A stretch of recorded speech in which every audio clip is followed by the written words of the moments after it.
They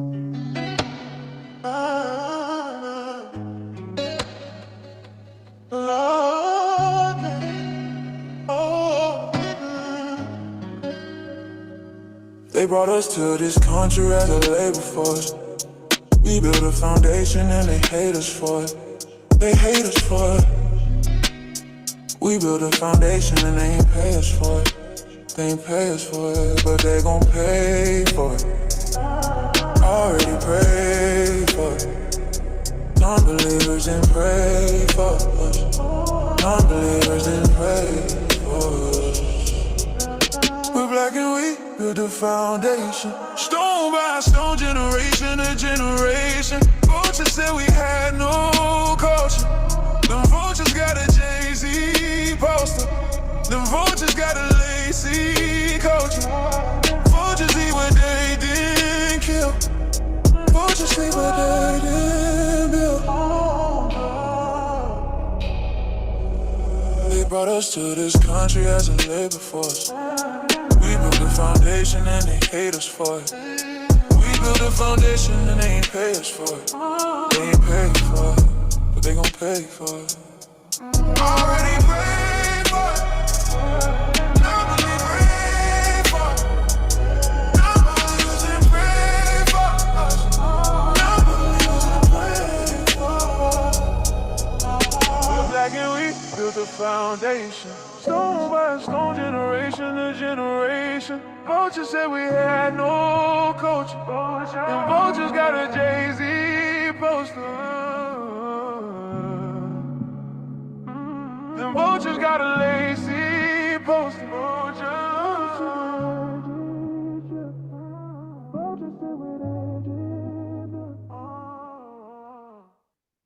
Them to slavery as opposed to seeing it as, first of all, why do you believe the white man's history so much? I went to boarding school in Cameroon and I learned that one of the tactics that they used to get Africans in the slaves in the ships, they stole them literally. No. What's the word? They will come to the chief and say, hey, we just need a couple of men to work for this amount of time, and those men would never come back. I mean, there were so many different sneaky ways that they got people away. Do you think Africans were proud to? Okay, so I would have sold everybody. I would like to say something as well. Wait, hold on. Go ahead, Rashad. You have the women of Dahomey. They were doing it. I think it was 75% of slaves that came to the transatlantic slave trade came straight through there. Matter of fact, they had, if I remember right, they had a tree. They used to have their slaves walk around called the Tree of Forgetfulness because they didn't want when them slaves died over there, their spirits to come back and haunt them. They were brutal with their tactics, cutting jaws off, killing. What are your sources? Where is my God! Zora Neale Hurston is one of the greatest. I have never heard that in my life. Okay. They were our brothers that were kidnapped. They were our brothers that were kidnapped. We did not sell our brothers. We never sold them to anybody. We were kidnapped, and they were lied to. Their descendants were lied to that they were sold. No. Number two, none of us were there during the days of slavery. So whatever story they had taught us, we don't sold it, that your brother sold you. I wasn't there, you weren't there, so we don't even know what truth is. Oh my and even God! if it's the truth, how many years ago have they been? Some of you have forgiven the white man, but you refuse to forgive your so-called brothers who sold you to the white man. I don't believe that story because I wasn't there. Number two, none of us were there during the days of slavery. So whatever story they had taught us, we don't sold it, that your brother sold you. I wasn't there, you weren't there, so we don't even know what truth is. Bruh. And even if it's the truth, how many years ago have they been? Some of you who needed some labor. Now that the Portuguese are there, he hired some of the Portuguese to take these Africans from one part of Africa and another. Now the European is interpreting this as meaning the African was in the slave trade. The African was not in the slave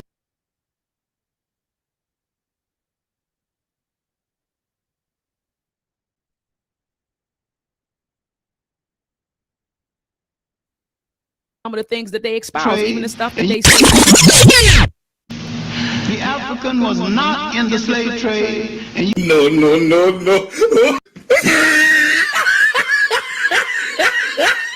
Oh my God! you let people beat you over the head with nonsense because you have not studied African culture to understand that the nature of African servitude, one to the other, had no relationship to the slave trade, that the slave trade was the greatest holocaust, the greatest drainage on a people in the history of the world. Africans had no ships that he could connect 3 continents. And even if the African was in the slave trade, he could not have brought it off. Oh my He God! didn't have a ship that would hold 100 people along the coast. Most of big fishing boats and river boats. So he could never have brought off anything as massive as the Western slave trade. The African Day Parade, you don't see the Africans. You got the festival that be going on in Brooklyn, the band festival, the African festival. Where's the Africans at? When we doing our rallies and our marches, where's the Africans at on your side? Talk to us really about that, man. See, let me tell you something. We think slavery in America was something. Slavery in Africa is still in force. You talking about deaf, blind, and dumb. Don't confuse you because somebody got on some printed cloth that's printed in Holland or India that you're looking at an African cultural expression.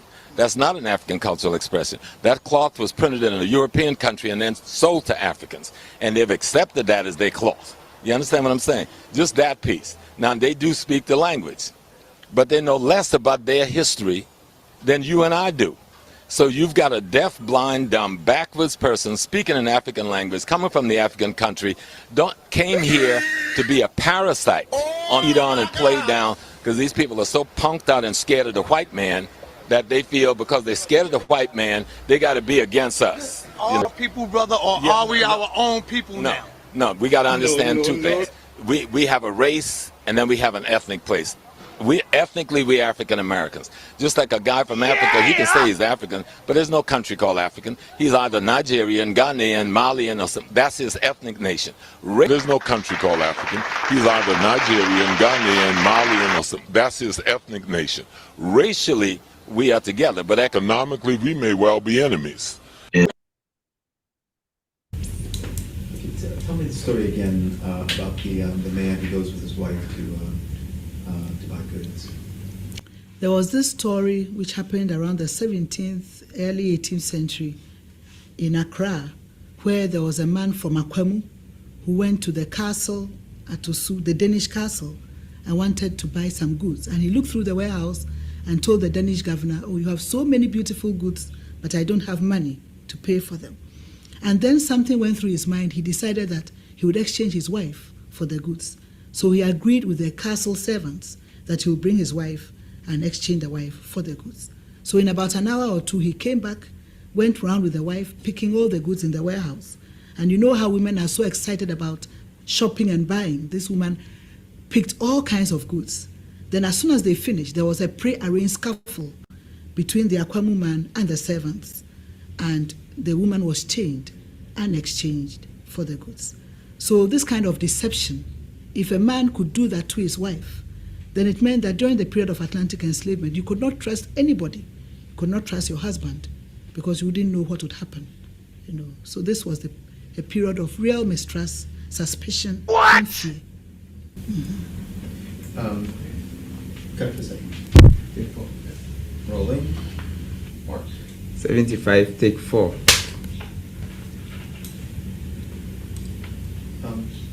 Talk to me about guns and gunpowder, how that became a major element within the trade, and how it began to transform the nature of the trade in this part, and also the landscape and power relationships in this area as well.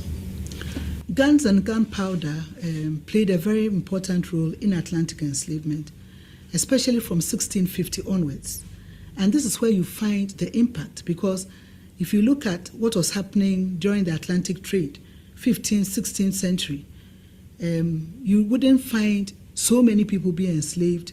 The numbers were few, and the warfare was not so rampant or insistent. Then in 1650, guns and gunpowder are introduced into Africa and Ghana, and you find suddenly increased warfare, state expansion, strengthening, retaliation, and definitely the more power you had, the stronger you were able to prey on the weaker people. So we find that some states, the states which were able to buy more guns and gunpowder, expanded, were stronger, preyed on the weaker ones, and the states which were not so wealthy to buy the guns and gunpowder became the victims. So we have states, for example, like Asante, Akwemu, Dahomey, growing stronger and stronger during the period of Atlantic enslavement. And then we have some states in the northern part of Ghana, especially the states which were regarded as what the sociologists called as syphilis, who didn't have centralized states, the Dagati, the Grushis, the Lobis, Kusasis, being preyed upon because they didn't have the weapons. So guns and gunpowder was a very important phenomenon during the period of Atlantic enslavement. The more guns and gunpowder you had, the stronger your base, and you could launch any attack because you were more powerful. Because at that point, some states in the northern part of Ghana were using bows and arrows. So if I had a gun, it would work faster and achieve much more than the person who had bows and arrows. So the people in the north were real victims during this period of Atlantic enslavement. We have a few testimonies of actual capture and in Africa, and one of them is Equiano's story. He tells the story of kidnap. How would a kidnapping like that work? And I know he gives us an example, but how is it similar to what you found in terms of that type of capture? Kidnapping could have been of various forms. It could be during the day, it could be in the night. And sometimes you'd be going out to trade, for example, and there will be people who had laid ambush solely to kidnap. So you could be caught while you are on your way to trade, or you are on your way to the farm, and you find that somebody has laid ambush. He catches you and runs away with you. In the night, it was even worse. So you find some of the records indicating that people would want to stay in the house in the night, were afraid to go out, because if they could do that during the day, it was even worse in the night time. So talk to me about the impact of kidnapping, how it began to change people's lifestyles. Because of the Atlantic demand for slaves, there was a lot of kidnapping also going on in Africa, especially in Ghana. And kidnapping could be any time of the day. It could be daytime, it could be in the night. You could be on your way to trade or to farm, and you could be kidnapped because some people would lay ambush to kidnap. And because of that, there were times when many people were afraid to go out in the night because it was worse during the night. You wouldn't know who was laying ambush to kidnap you. So as you read some of these documents, you find a lot of fear expressed in people's lives during the period of Atlantic enslavement. And you find comments like, nobody dares go out during the night in this part of the coast because of fear that they may be kidnapped into slavery. And kidnapping went on in almost every part of Ghana, especially in the coast and in the northern part. 3 years ago, during my research, I was talking to somebody in one of the archives in Brongahafu called Sunyane, and I was talking to him about my research and what I was doing. And then I mentioned kidnapping and so on. And then he said, my grandmother was kidnapped into enslavement. And I was surprised, and I said, tell me more. And he said, my grandmother said she remembers very well that they were in a rice field in the northern part of the country, and they were working on the rice farms when Samori's men came and kidnapped them. Now, Samori Turi was one of these people who tried to build a large African state in the northern part of Ghana and parts of what is today Burkina Faso. And by doing that, he also got involved in a lot of slave raiding and slave kidnapping. And he said she remembers very well Samori's men kidnapping a number of them when they were busy on the farm and bringing them to Ghana. And it happened that somebody took the grandmother into the household, married her, and these people are now part of a family in the Brongahafu region. So it happened both internally and externally, but it increased because of the external demand. And you find that effect as you go through the documents. And if you look at, from the 16th to the 19th century, especially 17th, 18th, when the trade is at its peak, you find a lot of kidnapping going on because of the Atlantic demand. Following up on that, you talk at times about songs and drum language and things like this that are associated with the trade. Have you recovered songs or things that are laments to these people who have disappeared? Because probably every village, every family might have a story of someone who might have disappeared in the past. Yes, you have songs, drum language, both from the state and from families. Some families remember loved ones they've lost. Some of the states also recount, especially when it becomes a state affair, maybe warfare or kidnapping or raiding, and you find a whole host of people being taken away. You find that some of the states record these in their songs. There's one song among the Ga in Accra where they mention that in the 17th century they've lost everybody, and it's a long song. And then they mention the different families, and then they mention the family and say, where are your boys and girls, men and women? They've snatched them all away. They mention another family and they say, where are all your men and women? They've snatched them all away. So those songs are also there. Then you find some of the drum languages mentioning this. In fact, some of them not only mention the loss of people, but they also show where they come from. For example, in Asante, there's one drum language which says, Oto Misrem, Nanansu To Misrem Mpensa, which says that he bought me from the north. Nana, or the chief, bought me from the north for 3,000 kolanats. So it also talks about how they were acquired. And so language and things like this that are associated with the trade. Have you recovered songs or things that are laments to these people who have disappeared? Because probably every village, every family might have a story of someone who might have disappeared in the past. Yes, you have songs, drum language, both from the state and from families. Some families remember loved ones they've lost. Some of the states also recount, especially when it becomes a state affair, maybe warfare or kidnapping or raiding, and you find a whole host of people being taken away. You find that some of the states record these in their songs. There's one song among the Ga in Accra where they mention that in the 17th century they've lost everybody, and it's a long song. And then they mention the different families, and then they mention the family and say, where are your boys and girls, men and women? They've snatched them all away.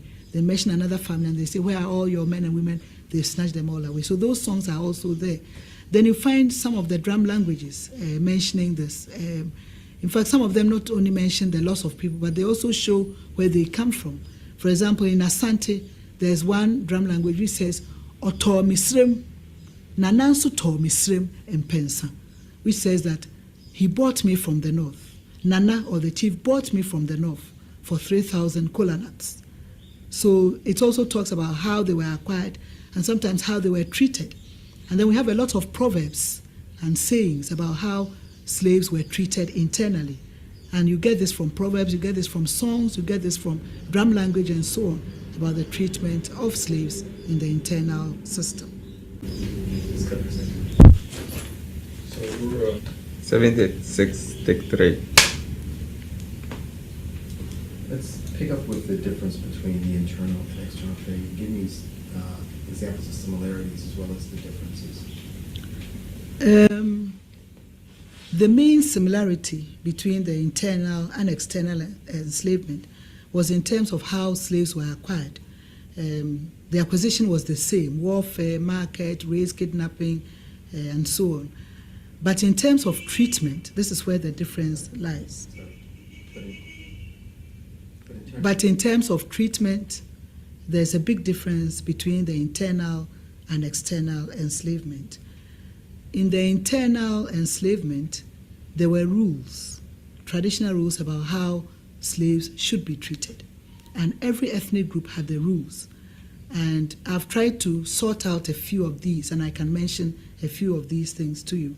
The first traditional rule was that any slave that entered into a household had to be made part of the family. And so the slave was made part of the family in the African traditional sense of the word. Now, it could be done in several ways, either through adoption of the slave or through marriage of the slave. If the slave was a female, it would be through marriage. If it was a male, it would be through adoption.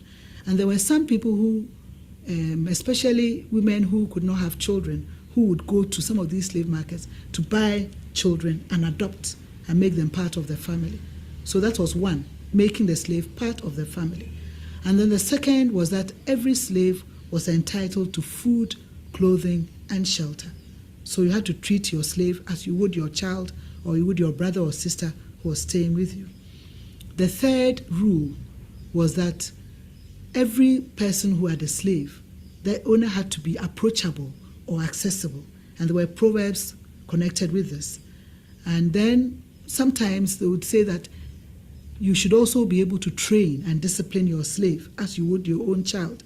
And there were sayings about this. One of this, which I like so much, was that if you fear to reprimand your female slave, you eat dirty food. So in as much as you want to make the slave part of your household, provide all the necessities, you also have to train and discipline the slave when necessary. And tradition also talks about punishing your slave if the slave did wrong. But an important point to note about punishment was that in Africa, and especially in Ghana, no slave owner had the power of life and death over the slave. It was only the king or chief who had power of life and death, not only over the slave, but over every citizen in the state. So when it came to issues like human sacrifice, for example, it was only the kings and chiefs who performed sacrifices. It wasn't any ordinary person who did it, because they had the power of life and death. And as I go through these research materials, I found that any person who maltreated his slave to the point of death faced the traditional courts and was punished as a result of that, because the rules did not allow power of life and death over the slave. And then a slave could marry.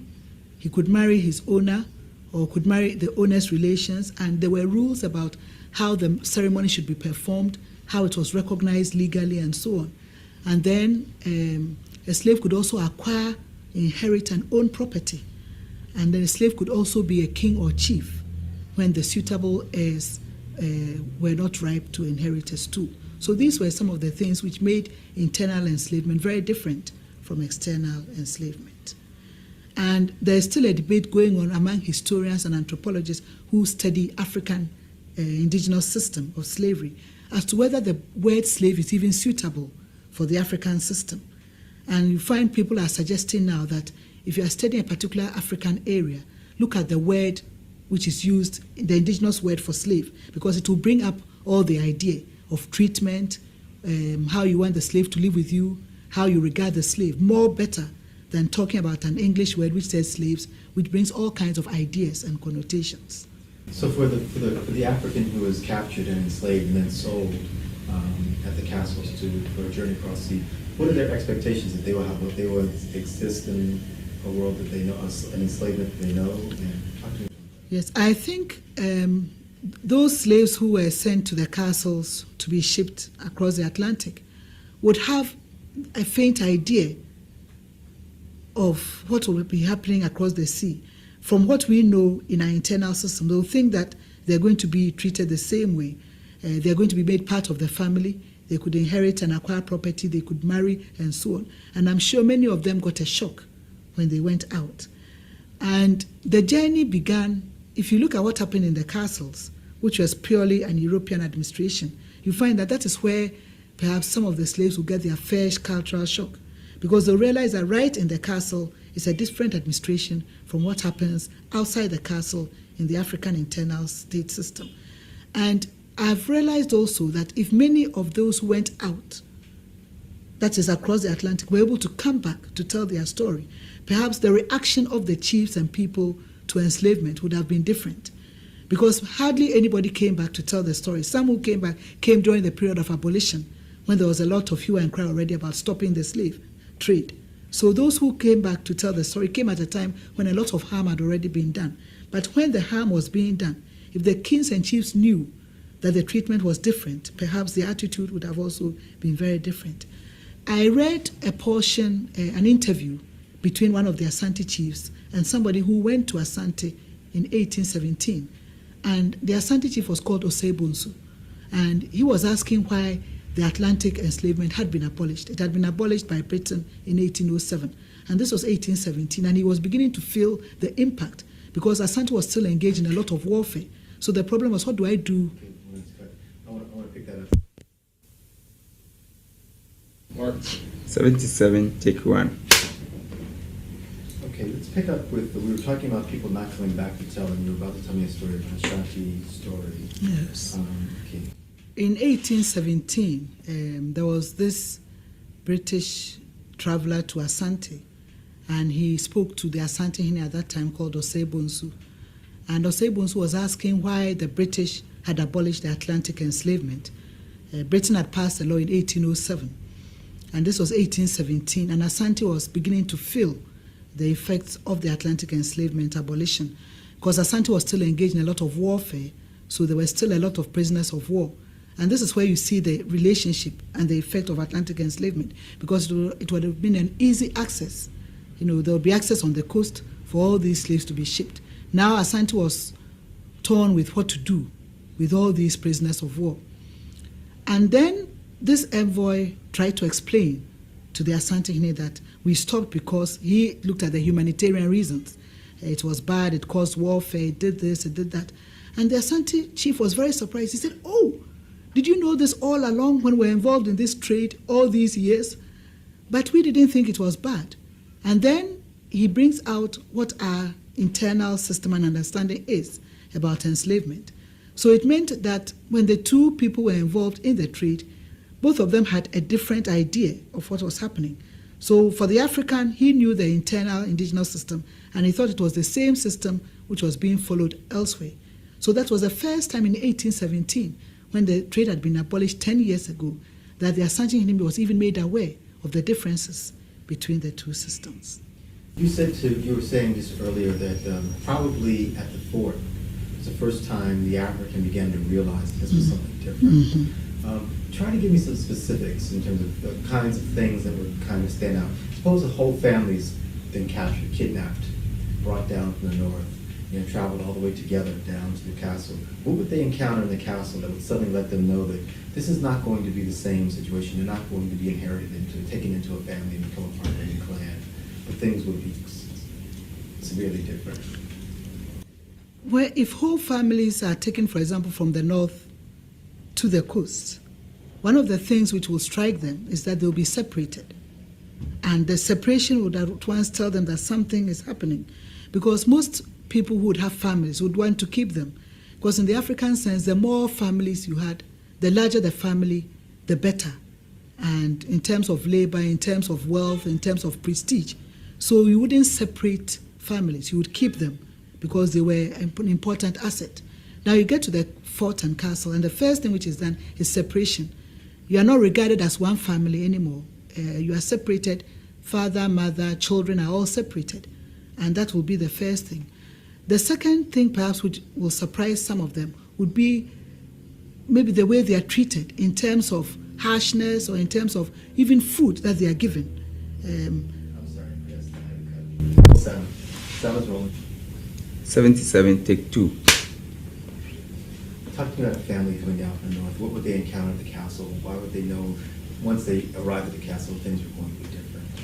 If a family is brought down from the north, for example, to the coast during the Atlantic enslavement, one of the first cultural shocks they would have will be separation. In the internal system, the more people you had, the better it was. So you wouldn't separate families who have been enslaved because you needed them. You needed them for social reasons, for prestige, and so on. Now, a family gets to the castle, and one of the first shocks is that they're going to be separated. They're not going to be recognized as one family. They're going to be recognized as any other individual human being. And perhaps another second shock any family which gets to the forts and castles will experience will be in terms of how they are treated. Because in the internal system, we've mentioned how slaves were supposed to be treated in terms of food, clothing, shelter, caring for them, making them as part of your children. And they'll realize at once that there's an impersonal aspect to their treatment. Perhaps even the food they are given may not be enough. Perhaps they will not be properly clothed. Maybe the same clothes they wore on their way will be what they'll be wearing. And so they'll find that they are in a different world altogether in terms of treatment, how they are cared for, what the concern of the new owners are. And I'm sure that would have given them a sign that they are in for something very, very different. And of course, if they are shipped across the sea, we know the story already. The experience in the ship, the long journey, and what happens outside, it's another further cultural shock. And what saddens me about this whole thing is the fact that people cannot come back to tell the story. They come back when it's very late, when abolition is in the way, to tell the story that this is very, very different from what we know. I have had some kind of cultural shock myself personally. In 1993-94, I was in the University of Texas in Austin, US for 1 year, doing some research from the American sources, because I had done a lot on the Ghanaian sources. I had been to London to look at British sources. And I was looking at the American sources. And from my experience in the indigenous system, I had an idea of how indigenous enslavement was like. And as I read through these American sources, sometimes I felt like closing the books because I couldn't take it any longer. And I couldn't reconcile. Sometimes I had to go back a few days and strengthen myself emotionally and come back and say, now you're a historian. Look at the facts as they stand, and then go through this. And I found some of the students who come from the US, every summer we have some summer schools and programs for them. And I find that when I tell them about the indigenous system, they also get confused because they are used to a certain kind of system outside. And I have a lot of questions trying to understand the internal system. So they too were really different. And I think it's important to recognize this as we talk about slavery in Africa. Okay, thank you.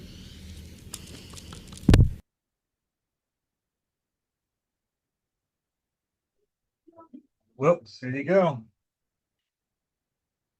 Unfortunately, you're not going to learn any of that history from any of these American Pan-African scholars.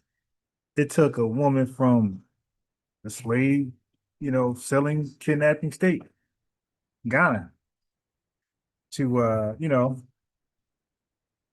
be honest. Okay, so hold on 1 second.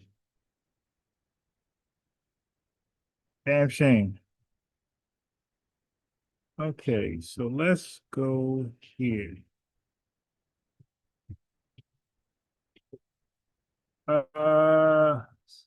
So remember when Ghana apologized for their role in the slave trade? So I looked up to see what were they actually apologizing for. So it turned out when the leader said they acknowledged their role, they meant some African societies participate in the trade, not the modern Ghanaian state is legally liable, obviously. But that's a cop-out. That's a cop-out. I mean, that's real slick. I mean, damn, shit, won't gangs just do that? Won't just gangs just commit a crime, commit a heist, and just change their name? You can't indict that gang anymore. You got to find the specific perpetrators. So when they said their role in the slave trade and the kidnapping, they were saying, hey, yeah, we know some Africans from, the region of Ghana participated, but this Ghana didn't, take part. Okay. So then they came out with the year of return. We got to come with a bag of finesse. Year of return, 2019. A straight hustle finesse.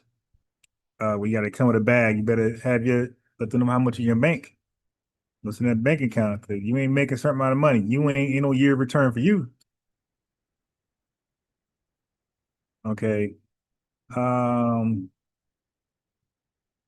So that was their way of morally accepting blame and not pretending that Europe was all by themselves. They just kidnapped people with a net. They started the tourism, right? Of course, you got to pay to go see the slave castle. Now, I wouldn't mind doing that. Cape Coast, Elmina, right? But the apology really was in my mind, a finesse, because I could see it finessing. They apologize to get people to want to, do the year return, come with your bag, or even tourism. They apologize. So here, we open up the slave castles.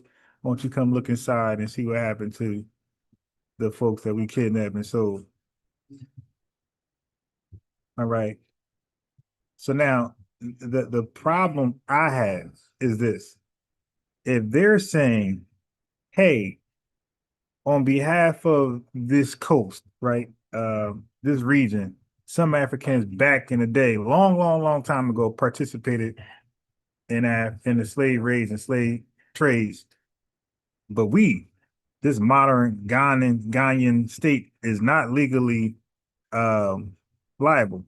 Then how are you asking for reparations on behalf of the modern Ghanaian state that we can't hold legally responsible? So it's like they're talking from both ends of their mouth. In one sense, no, it was the African societies that no longer exist who kidnapped you and sold you. Well, then the reparations, I mean, I don't get it. So, okay. All right.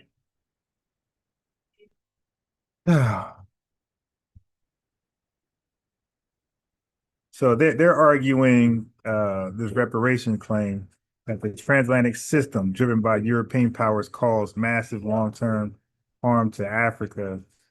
So, I mean, everybody's confused on how they are attaching themselves to reparations. And they point a finger at Europe. Europe created global system, controls shipping, financing, insurance, and African groups only participated locally. So they look at their participation doesn't. I mean, I'm just confused on their role. I would love somebody to call in and explain how Ghana believe they can get any type of compensation from the transatlantic slave trade. So they're complaining about colonialism. They're complaining about an underdeveloped Africa and resource extraction, right? They're also saying slavery harmed them. I guess the ripple effects. I mean, I'm confused because how they're explaining, we could only see it from they admitted they had a role, and now they want reparations too. So obviously, a lot of us are like, yo, how you participate and then claim victim status? Obviously, that's what Turk and she was going over. Like we're just really confused on And again, anybody who believes they deserve something, please click that link and call in. I want to hear. Like to me, it just don't make any sense.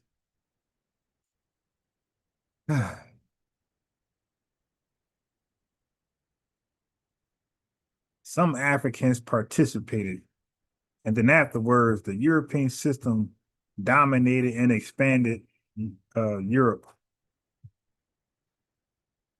So they see themselves partially. Yeah, I mean, it's really what Tariq said. They see themselves partially involved. It's like committing a bank robbery, and $1 billion were stolen, and like let's say if two people were involved, one person got, I don't know, 900 and 900,500,000, and the other person got 500,000, right? And they want more of the money. I don't know, man. It just that dual position. It looked shiesty.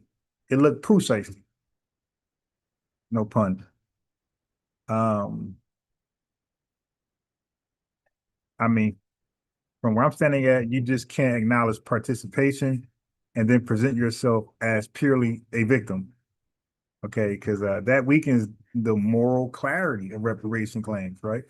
Especially when we are making a specific legal case tied to U.S. policy, right? Participation by some African groups does not equal control of the system. We get that, all right?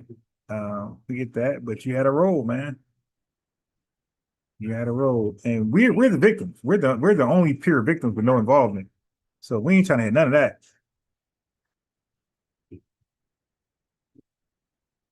Okay. So Ghana is out there saying, hey, you know, we were involved and somehow we want to get a check. And we like, yeah, that argument is weak as AF because our reparations claim is pure victims, zero involvement. All right. So I just don't know. I'm trying to make sense. I sat there and tried to like debate myself and I try to see what angle could they come from. Like just in case somebody call in and I gotta go at it with somebody, a Pan-African or somebody, or tethered. I'm like, what angle could they come with? I just can't see it. So tethered, this might be our first win. Explaining how Ghana deserves reparations. I just don't know what angle you can actually stand on that makes sense.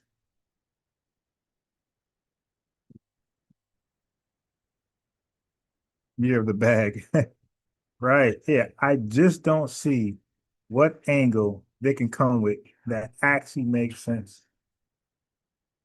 So this is the first time a tether or Pan-African will call in and I'm like unprepared. Like I'll be learning your argument for the first time. And this is the best time to get me. You did? Because now I gotta listen to you basically. I really don't have much rebuttals for you.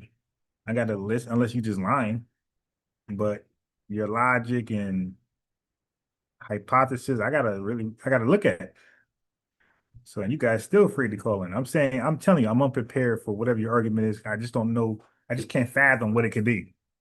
So if you got a good solid argument, right, Ghana deserves reparations, this is your best shot. Because after I hear the argument, the next person will call, they're in trouble. So now I'm prepared now. And they still won't call in.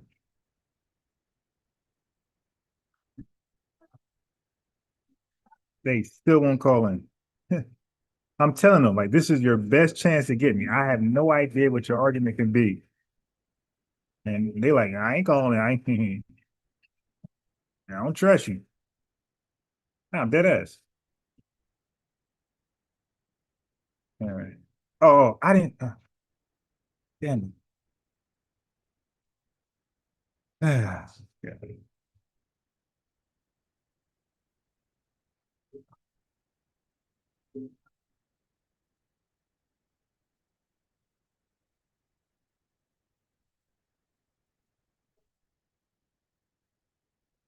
I'm looking through. Let me see something. These folks scared as hell to call in. And yo, notice how none of them are against Ghana's actions. All of these guys, and they want to call us the cult members. All of these guys are on board with Ghana and can't refuse to defend it.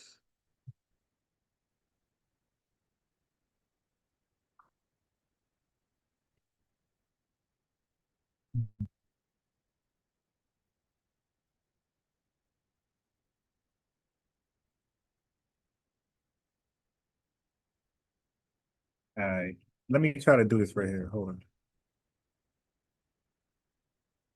I wonder what angle Tariq got on these guys.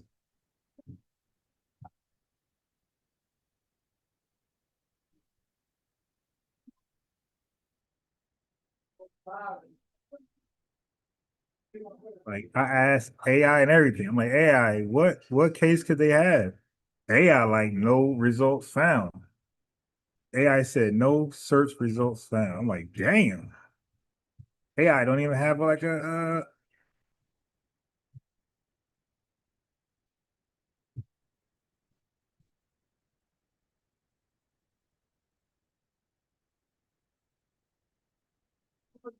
nothing.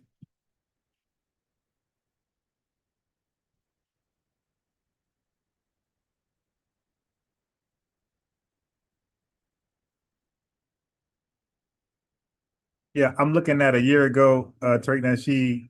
Oh my God, this is embarrassing. Look. Look, look at this. Look at right there. Look at that picture. Satan herself, right there. I mean, this is sad. Like, how low can you go? You know, you don't agree with nothing we talk about. You are cloud chasing. Trying to get FBA to join that African school. Oh, I knew I had something. Dennis Spurley. Yeah, hold on, family. I know I had something for you.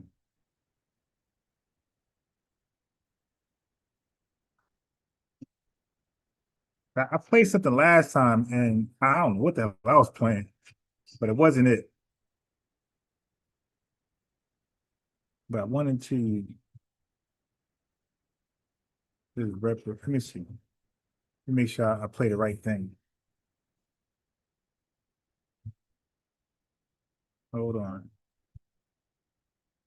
I played something before. It was like crazy.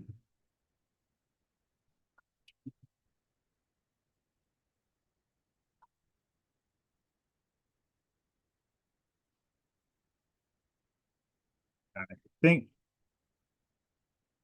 there's a couple of things. All right, hold on. It's a couple of things. So let me go ahead and start with this. All right, family. I got it, man.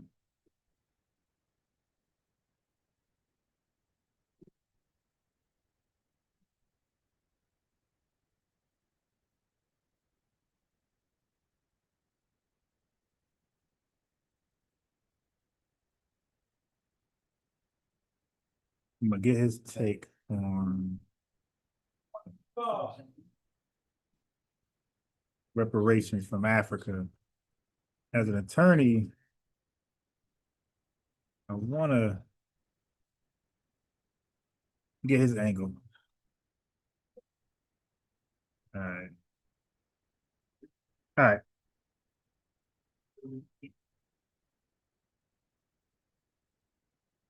Yeah.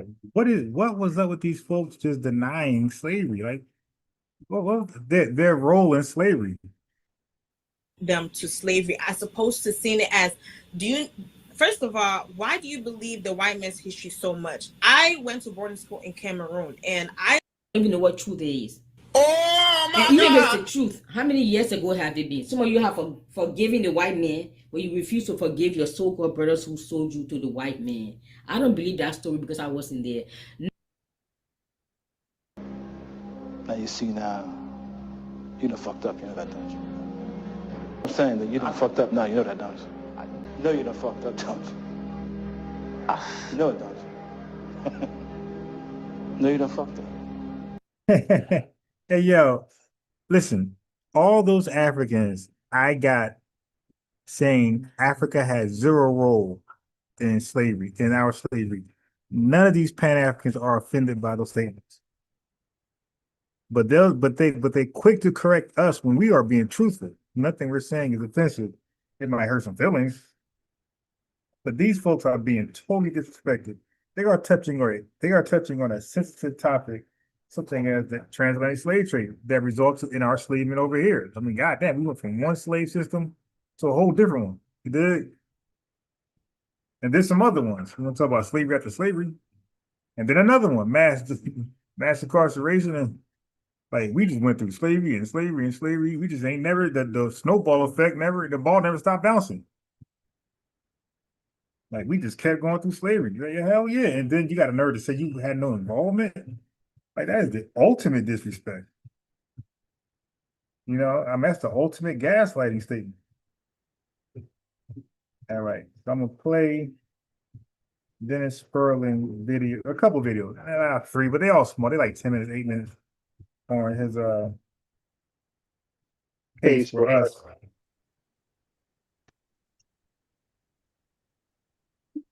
Seeking reparation from Africa. Let me click my Bluetooth.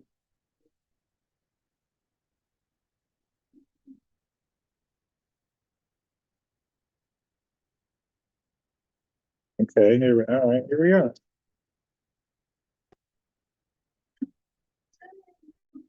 What does a case What is a reparation case? What is the case of reparations look like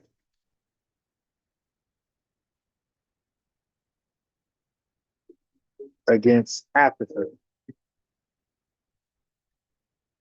You dig?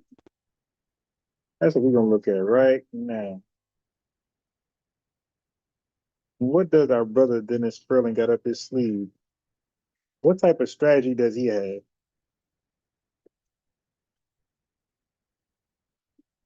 Okay, so right over here. All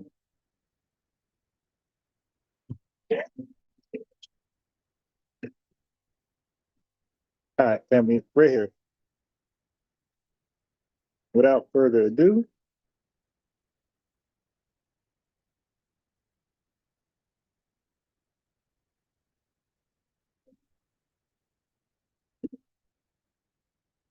here we are. Just as recently as last year, you all were so angry with me, but now, all of a sudden, old Dennis Sperling must have been on to something, and I see so many other people saying Africans owe us reparations. Now, if you are interested in that, and if you would like to help push that, you can email me at sperlingdennis@gmail.com. That is sperlingdennis. One more time. You can email me at sperlingdennis@gmail.com, and we can get a committee together, and we can get an online petition to see if we can get an executive order. I already have the draft of the executive order prepared. I've sent it to Donald Trump and several congressmen. Of course, I didn't get anything in response, but if we can get 1 million people to sign a petition, probably maybe 10,000, 50,000, then we can start the process of at least investigating how it can go about.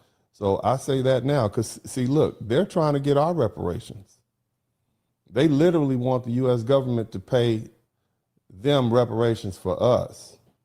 And I'm saying, oh, no, you all owe us reparations. How can the crook that stole turn around and sue the person who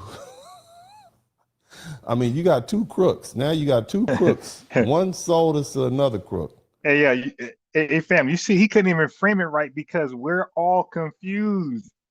It's like how you guys are involved in a crime. You conspire to be in the crime together. You both get caught. One person made out, right? In spite of being caught, maybe they hid the valuables. One person made good with it, the other person didn't, and the other crook is suing the other. I mean, like this, nobody could put this in words where we don't mess up. This is we never heard this before, ever. I mean, God, yeah, this is like the ultimate dumb finesse, like a dumb scam. And who's surprised, man? Who's surprised? How desperate are they? And that crook took us over here and had us working for free for hundreds of years.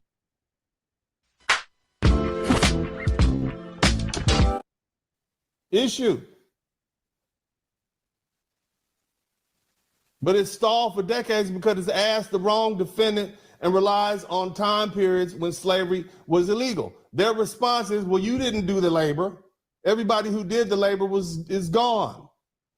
Isn't that what they tell you when you say black people deserve reparations? They tell you, well, you didn't do the labor. You weren't a slave. You didn't work for free. So why should you be compensated for the labor that somebody else did? And so that's why we're talking about stolen African land and resources, because that land is still there, and the people who stole it from us, who sanctioned us being sold, those governments, their successors are still there. Because see, before our ancestors ever worked one day on an American plantation, they were removed from African land, from their villages, from their inherited plots, from their political membership, from their mineral-bearing territories, from their intergenerational continuity. When Africans were illegally trafficked after 1808, after the trade was outlawed, entire tracts of land were empty. Those lands didn't vanish. They remained under the control of the successive states. The minerals beneath them, oil, gold, diamonds, cobalt are still being extracted today. And that is a property claim.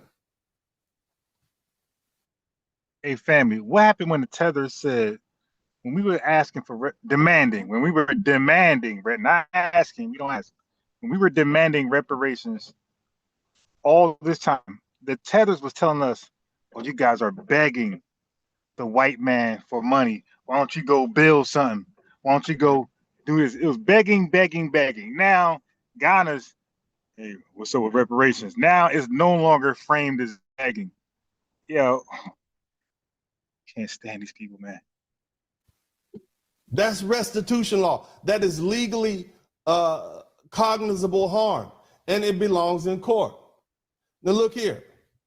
Suing Africa is not betrayal, it's accuracy. See, many people, and I see you all out there struggling right now, you're struggling emotionally. You're struggling emotionally with the idea of suing African successor states. That discomfort is understandable, but it's misplaced. Because see, look here, historically, reality matters more than your feelings. African kingdoms and politics were not passive bystanders in the post-1808 illegal slave trade. Many of them knowingly continued to capture and sell people after the trade was criminalized, profiting from land clearance and human export. And that fact has been documented by historians for decades. Law does not require unanimity of morality. It requires truth and evidence. This project, it doesn't indict Africa as a people. It names specific successor states tied to specific voyages already adjudicated as illegal by the US courts at the time. The truth is not anti-African. The truth is not anti-anything. The truth is the foundation of repair.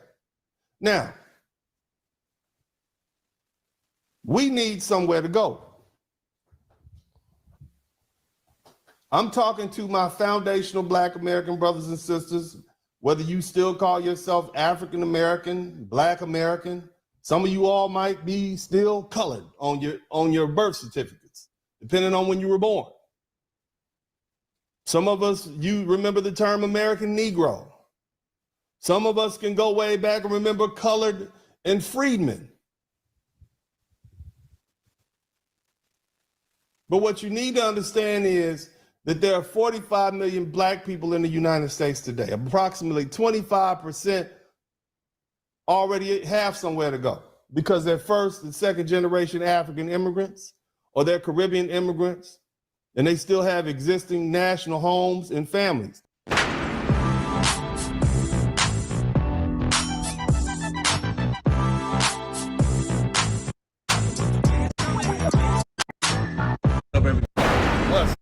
Pushing pins when he shooting, give him that. There's been a lot of back and forth, and people have a lot to say about a lot. And obviously, they know very little about it. This subject generally, because it's not discussed and spoken about.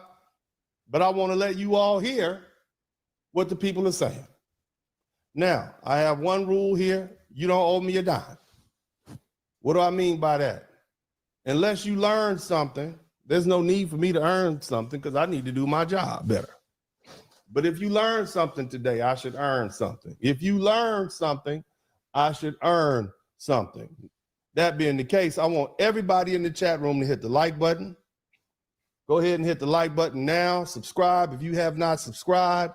This is going to be an ongoing series. We are getting hot. The lawsuits are prepared.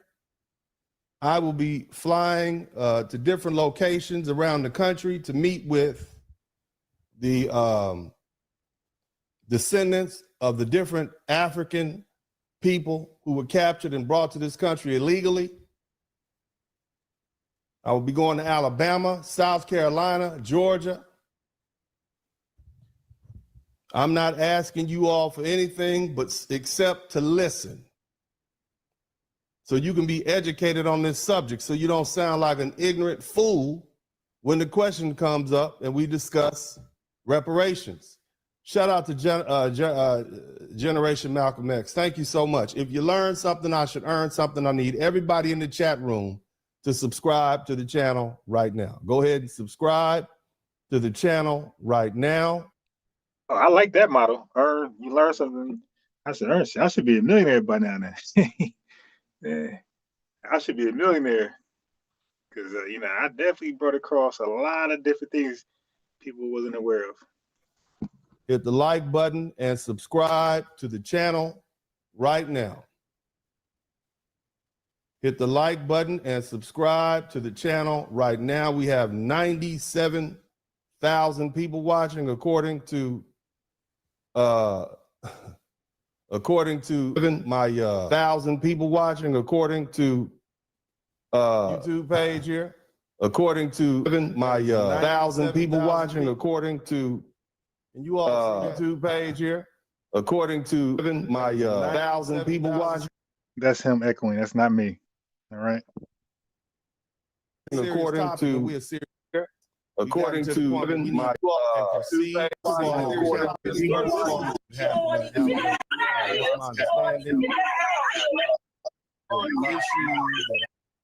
it's like you're assuming that black own people into slavery because you weren't our brother. If they were part of a different tribe, you're assuming that being black was even you just be yourself. Why do you make every education system? It's like when we showed individuals. If they were part of a different tribe, they know. I know what problem he's going through. I had that issue. I know exactly what he's going through. Okay. He's trying to hear himself to make sure he can be heard, and he didn't mute it, and he's struggling. He's panicking because it will make you panic, especially live. It's like you're assuming that black people should have been united. Show you all. That should have fixed it. That should have fixed it. Go ahead and keep listening. Before the concept of being black was even introduced to them. This happens again and again in our education system. It's like when we showed individualism, y'all come in and communally oppress us on the basis of race. But then when we create a community based on race, you say, why don't you just be yourself? Why do you make everything about race? We did that back in Africa. Y'all came in, exploited that, and then separated us from our culture. One of the many things that.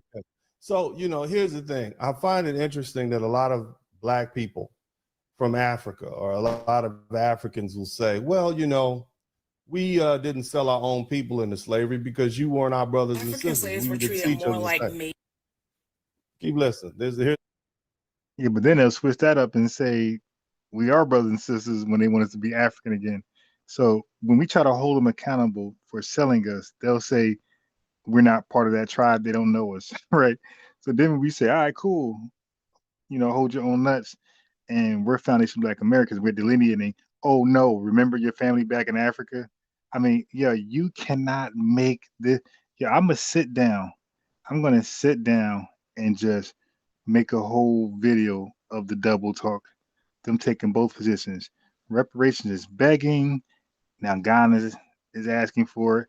It's no longer begging. Like, these guys are the king gaslighters. There's another one. And liars. These arguments, right?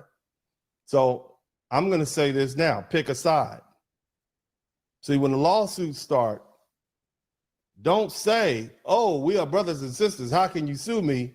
If now you're saying, well, we sold you into slavery because you wasn't our brothers and sisters. But now, miraculously, since we're about to hit you with this $1 trillion lawsuit, now we're brothers and sisters. You shouldn't do that. Think about that. Housekeepers are treated today than slaves were treated during chattel slavery. I'm so sick of white people acting like they know stuff when they really don't know anything. No, baby girl, you don't know, okay? Because there were literally treaties that existed between Portugal and the kingdom in the Congo, Alfonso I, which literally gave them permission to come down and capture Africans and sell them. So, you know, anyway. White people keep saying that I should be upset with my ancestors for selling black people into slavery. Sure, Africans did sell Africans into slavery, but... And that is not something that we can just brush off. There's a debt that is owed. There's some nuance there that no one likes to talk about. The biggest one being that African slavery, not talking about Arabs was different, but traditional African slavery was more like indentured servitude. So you're saying traditional African slavery, well, they weren't selling them, and they knew they were selling them to people who weren't African. They knew they were selling them to Europeans. They knew they were selling them to Arab slave traders. Did you assume that those people thought, oh no, they'll treat them the same as we do? Do you think Africans were that stupid? Do you think that Mansa Musa, the richest man in the world, as early as the early 14th century, who had traveled from Mali all the way to his Hajj in Mecca, didn't understand how Africans were treated in other countries? See, again, this is the romanticization of Africa that I have a problem with, which has gotten in the way of the reparations movement for literally half a century. Okay, this is the problem. Money without land is transient. It's going to disappear from your hand. Land is durable. Land is jurisdiction. Land is sovereignty. Foundational Black Americans, American Negroes, freedmen have always understood this intuitively. From Reconstruction forward, every serious advance towards independence was tied to land ownership, farming communities, towns, business institutions. Every time we acquired land at scale, it was taken from us. What we built was destroyed or undermined through violence, law, policy. The Honorable Elijah Muhammad was not wrong when he said we needed land. He was not wrong when he said we needed to separate ourselves from certain folk. The problem was where and how. In the United States, even when Black people acquired land,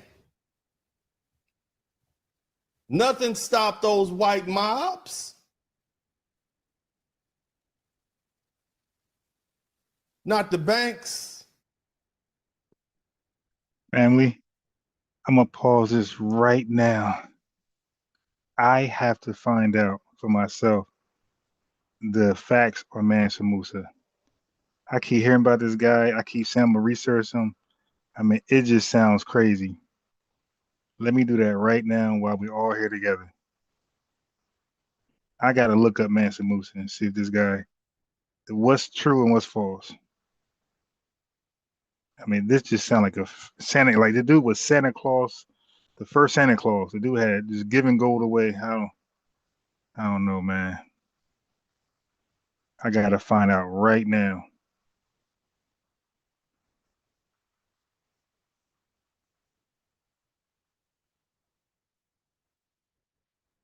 Mansa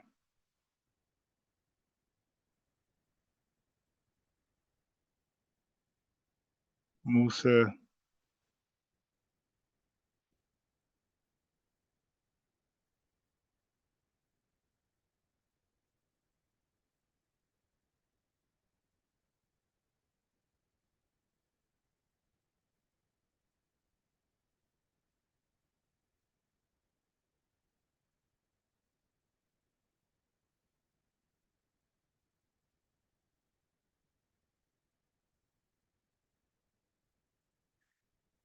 I got to find out.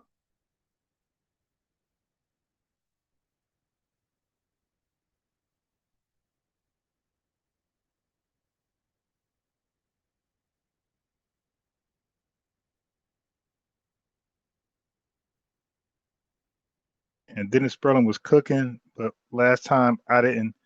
I said I was gonna do this, and my ADD kicked in, and I forgot. So now it's on my mind. I gotta find out about Mansa Musa. We're gonna learn right now. Okay.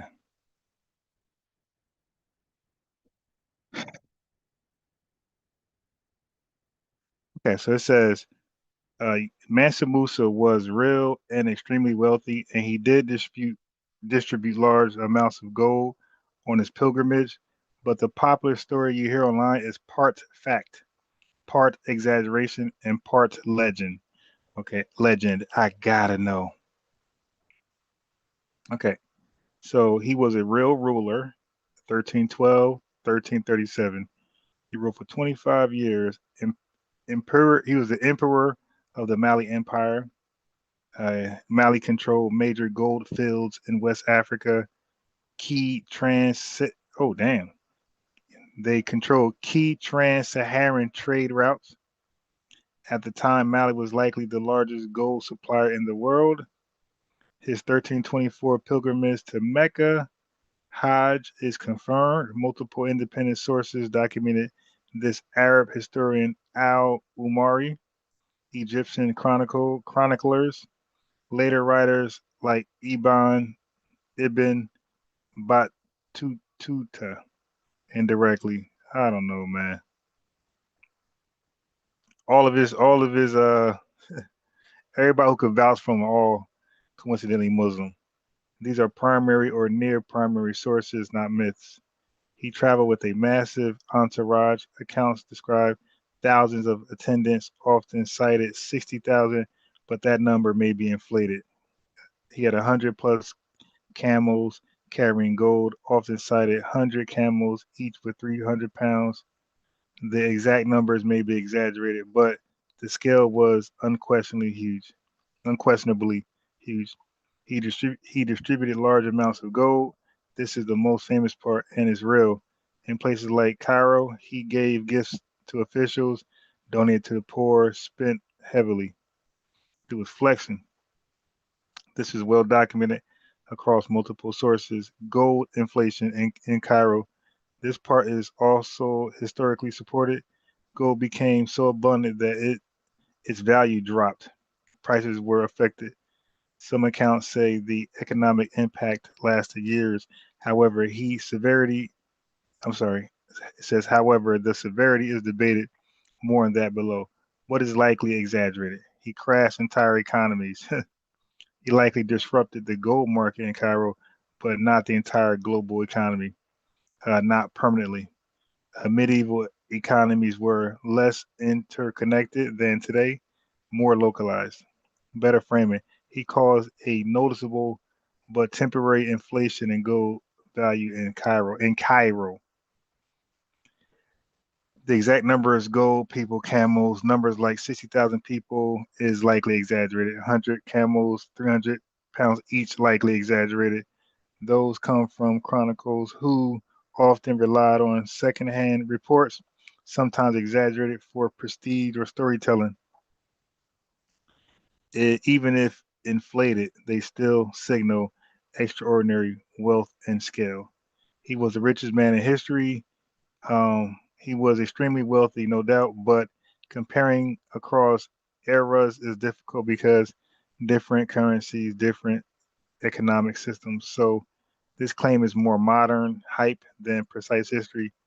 What is myth or misleading? He was just randomly throwing gold everywhere. False, oversimplified. He wasn't reckless, ignorant. His spend his spending had religious purpose. Charity is part of Islam. Political purpose, showing power and legitimacy. Africa was uniformly rich like Mali. False. Mali was a powerful empire, but not representative of all of Africa. Africa had rich regions, poor regions, diverse political systems. His wealth proves Africa was more advanced than everyone else. Oversimplified, Mali was wealthy in resources, gold, strong in trade networks, but not industrialized, not technologically ahead of Eurasian empires in all areas. Okay, so, all right. So Mansa Musa was absolutely real, and he did distribute massive amounts of gold. But the idea that he crashed entire economies or was the richest man ever is exaggerated. The truth is impressive enough without turning it into mythology. Okay, I thought so. I thought so. Okay, I'm like, okay, and I'm so glad I took time to just do it. I'm like, he said it, so I said, so let me just, while it's on my mind, let me look into it because I just don't buy these damn Pan African stories, man.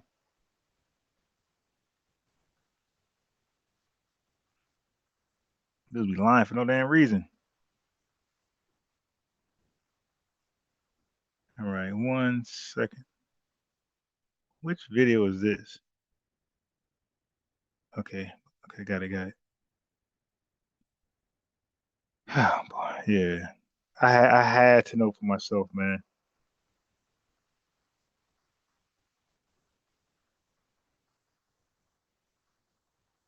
I had to know for myself.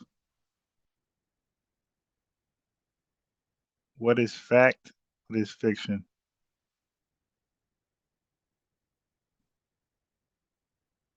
What's the rule? If you learn something, then I should earn something. I like that Dennis Sperling rule. $ unbiased Ron. All right, hold on. Let me get back to the video now.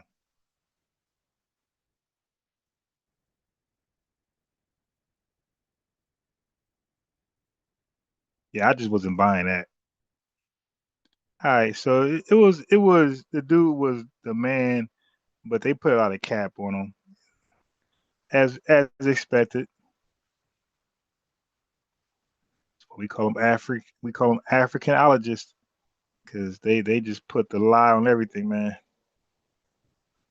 They want to do the opposite of white supremacy, and that just shows me that they're just jealous of white supremacy, and they just wish they were in their position. So just take on their same traits and just do everything they did, but put a African spin on it. That's all. Okay, so let me get back to where we were. I think, dang, we was down there. Really? Okay, I think we were here. Not the facts, not the courts, not the legislators. Those white vigilantes, what did they do? Huh? What did they do? Here's a video from a television show. Look at this. Look at that. This is what they did. This is a video of a television show where they talk about what happened in Tulsa. So what happens if we get all this land? What's to stop the redneck brigade from invading us on the 4th of July? You understand? I mean, we've done this before. We've always had success.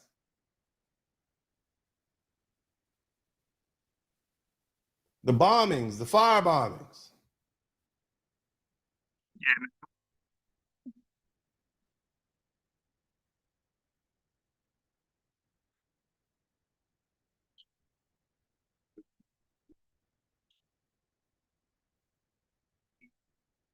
All this type of stuff, I just don't see that happening today, especially with all the ops that America got that's trying to get them back. You know, like look at Iran. You know, America made a big deal to shame them, to say the people don't want them in power. Yes, I just think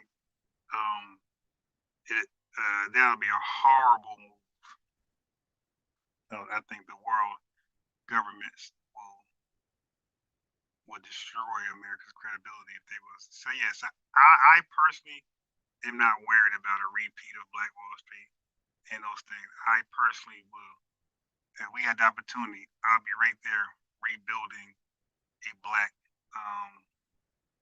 flourishing society. Like I wouldn't be afraid of or even concerned about 1920 at all, because we have major flourishing Asian societies. You dig? All type of different ethnic groups. Societies are flourishing. Black people finally getting in that mix. I don't believe that's gonna. Yeah, I just don't see it. Now with racism, you know, cops pull you over, possibly that stuff, but burning down cities and bombing, I don't see that. And this happened thousands of times around many different towns, whether we're talking about Elaine, Arkansas, Rosewood, Tulsa, Oklahoma. That's what they did. So, again, I think the Honorable Elijah Muhammad, even Marcus Garvey, to a certain extent, they were right. We do need our own land. We do need to separate ourselves because we're not safe. We're a tiny minority in the country surrounded by people who don't like us. Now, I don't, this was the video. Now, I don't mind states being a war to us, some southern states, because that's where the captivity, slavery is going on. The only thing about that is that I got some videos that's archived, right? And I explain why the South is so poor. And two reasons why the South is so poor: slavery. They had slavery for so long, they're dependent on slave labor. That's a major reason why the South is poor. And another reason is the weather. Like literally, the weather is why the South is so poor. They gotta keep rebuilding. The earth, tornadoes and hurricanes. Yeah, so like the top two reasons the South is poor: slavery. They depended on free labor, or like prison labor, convict leasing. That when all that was abolished or made illegal, they had to get rid of it. They couldn't keep up with the North, the West, the East, and that's literally one of the main reasons why the South is poor: slavery and the weather. So that's the only issue with That's the only issue with the weather. I mean, with the southern states. So maybe we can build some old certain stone homes. I don't know, man. But that's the flooding. We looking like Ghana. I don't know, man. But this one we heard already.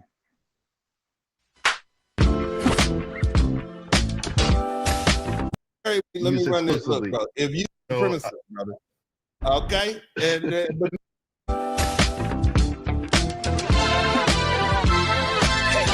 Hey man, I'll do what I do. $45. Okay, and but now because you got this credit card that you don't know what to do with, he just gonna keep it and tell you what to do. That's your logic. They say you too stupid to know what you do with your money. That's very white supremacy, brother.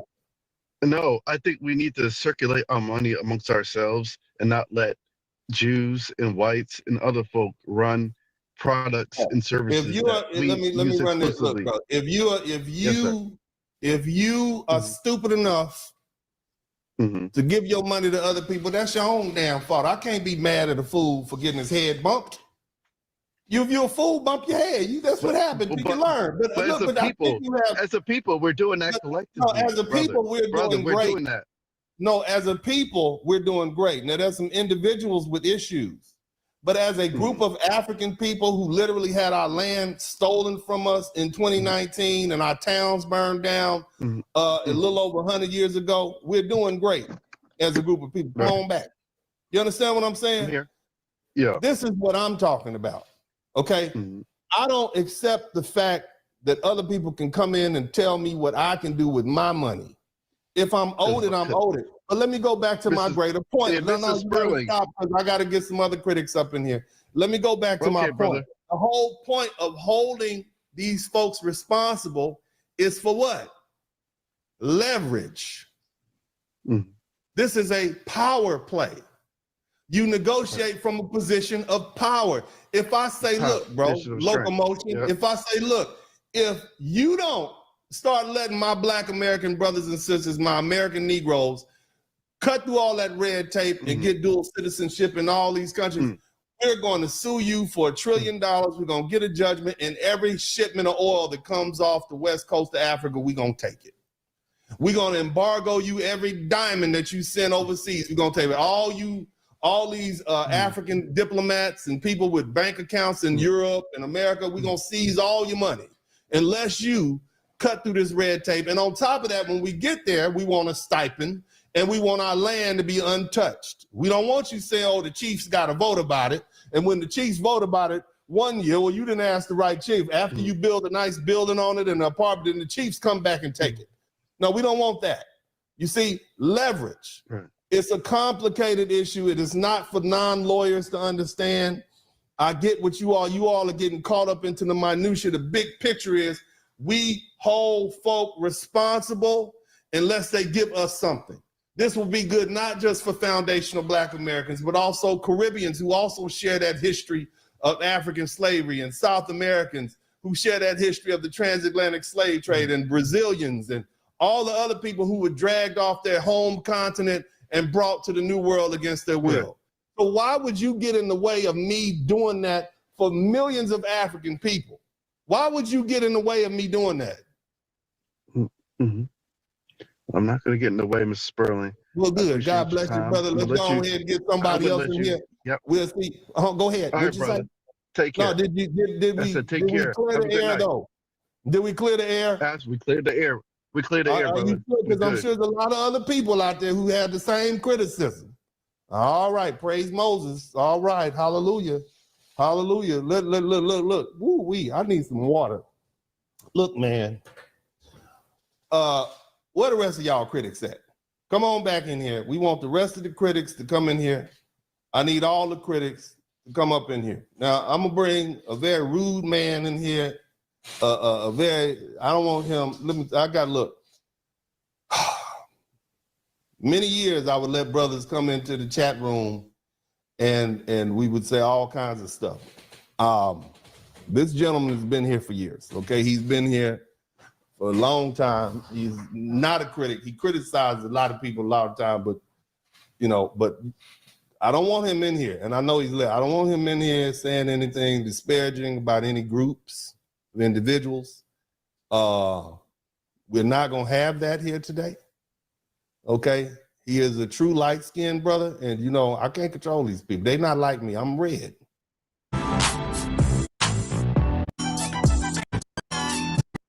Uncle D. Now I hit the sub button. This is Dennis Sperling Podcast. Don't just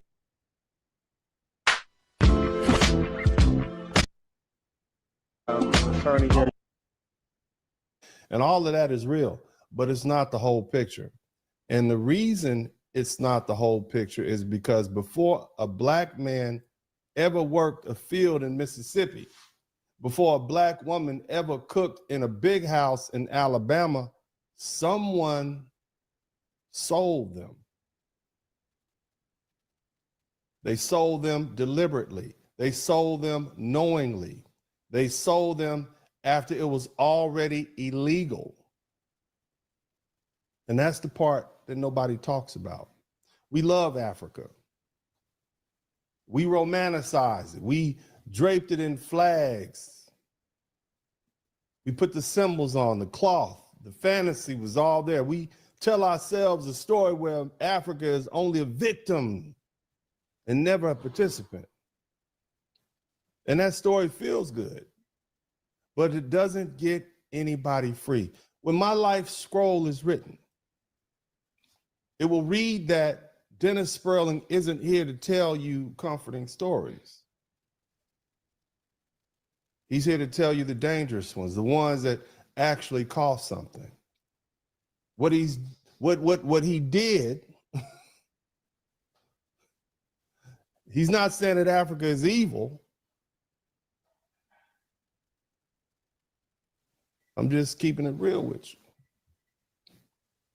And when I say real, I mean real kingdoms, real governments, real treaties, real economies, real choices, and real responsibility. And see, this isn't about blaming, it's about accounting.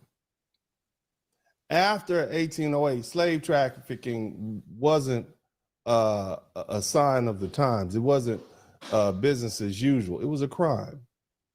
And there are ships we can name, voyages we can trace, courts that already said this was illegal. The Clotilda, the Wanderer, the Echo, the Nightingale, the Erie. These aren't myths. These are cases. See, every other reparations movement stalled because it aimed at ghosts, systems too old, laws too muddy, blame too spread out. This does not. This goes straight to the land, because that's what was really stolen. Not just our labor in America, but our inheritance in Africa. Land that no descendants return to. Minerals that no families ever claimed. Citizenship never passed down. Wealth that compounded for others while our bloodline was cut off. That land didn't vanish. Those minerals didn't evaporate. The states that replaced those kingdoms still sit on them. So the question is simple. If stolen property still exists, if the theft was illegal when it happened, and if the beneficiaries are still benefiting, why shouldn't there be a claim? Now, let me say the quiet part out loud. It takes someone like me to do this because most people are too sentimental and they're not strategic. They're too kind to be effective. They're too nostalgic to be accurate. They're too afraid of being called names to demand what's owed. See, you don't survive South Central Los Angeles in the 80s and 90s by believing in myths. You survive by learning who's responsible, who's lying, and who profits. That environment doesn't raise dreamers. It raises analysts. That's why this couldn't come from a think tank. It couldn't come from a Pan-Africanist or an activist. It couldn't come from people who need consensus to move. It had to come from someone trained to look at power without flinching. This isn't betrayal of Africa. It's respect for truth. If a state benefited from stolen land, then justice doesn't care what color the rulers are. And if that makes someone feel uncomfortable, good. Freedom has never come from comfort. This isn't about hatred, it's about recovery. It's not about vengeance. It's not about symbolism. It's not about apologies. It's about recovery of land, access, rights, position, and continuity. That's how nations are rebuilt. That's how lineages are restored. That's how history actually gets corrected. Everything else is just mourning.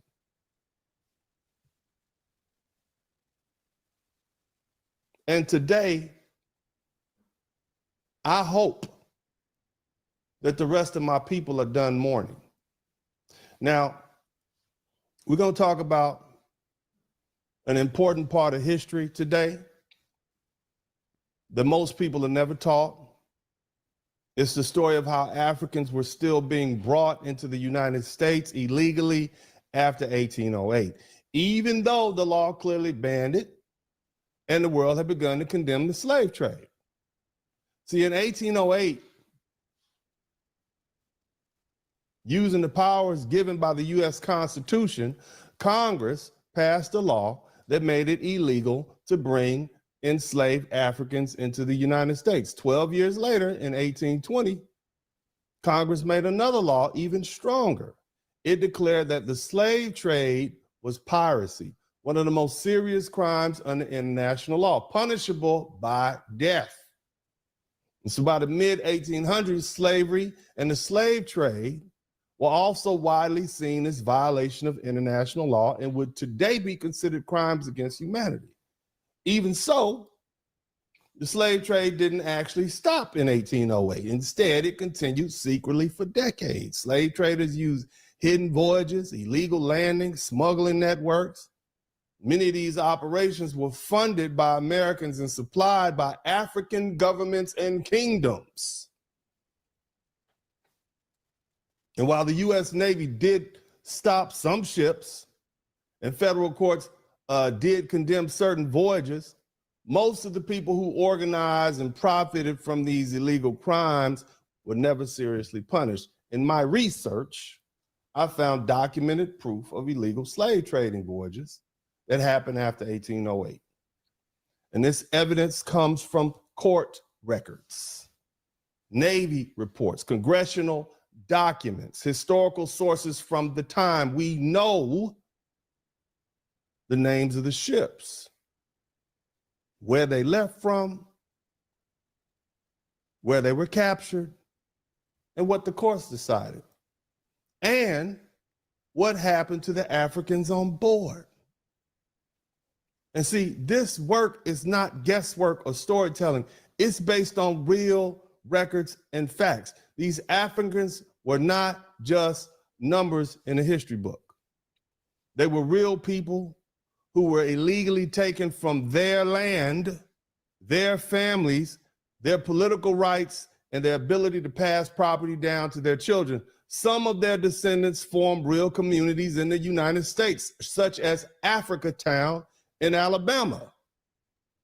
Others were spread across the country, but their descendants can still be traced using history and family records. This research and these lawsuits, they serve several purposes. Correcting history by showing that the slave trade did not truly end in 1808. Number two, proving legally or proving the legality by showing the U.S. courts at the time officially ruled these voyages illegal. And number three, measuring impact by estimating how many Africans were illegally brought to the U.S. and how many descendants exist today. And the other thing it does, it provides a legal foundation for discussing responsibility, failed law enforcement, and long-term harm. And by bringing all this information together, the goal is to make sure that the future discussions, whether in schools or courts or public debate, are based on documented facts and established law, not myths or opinions.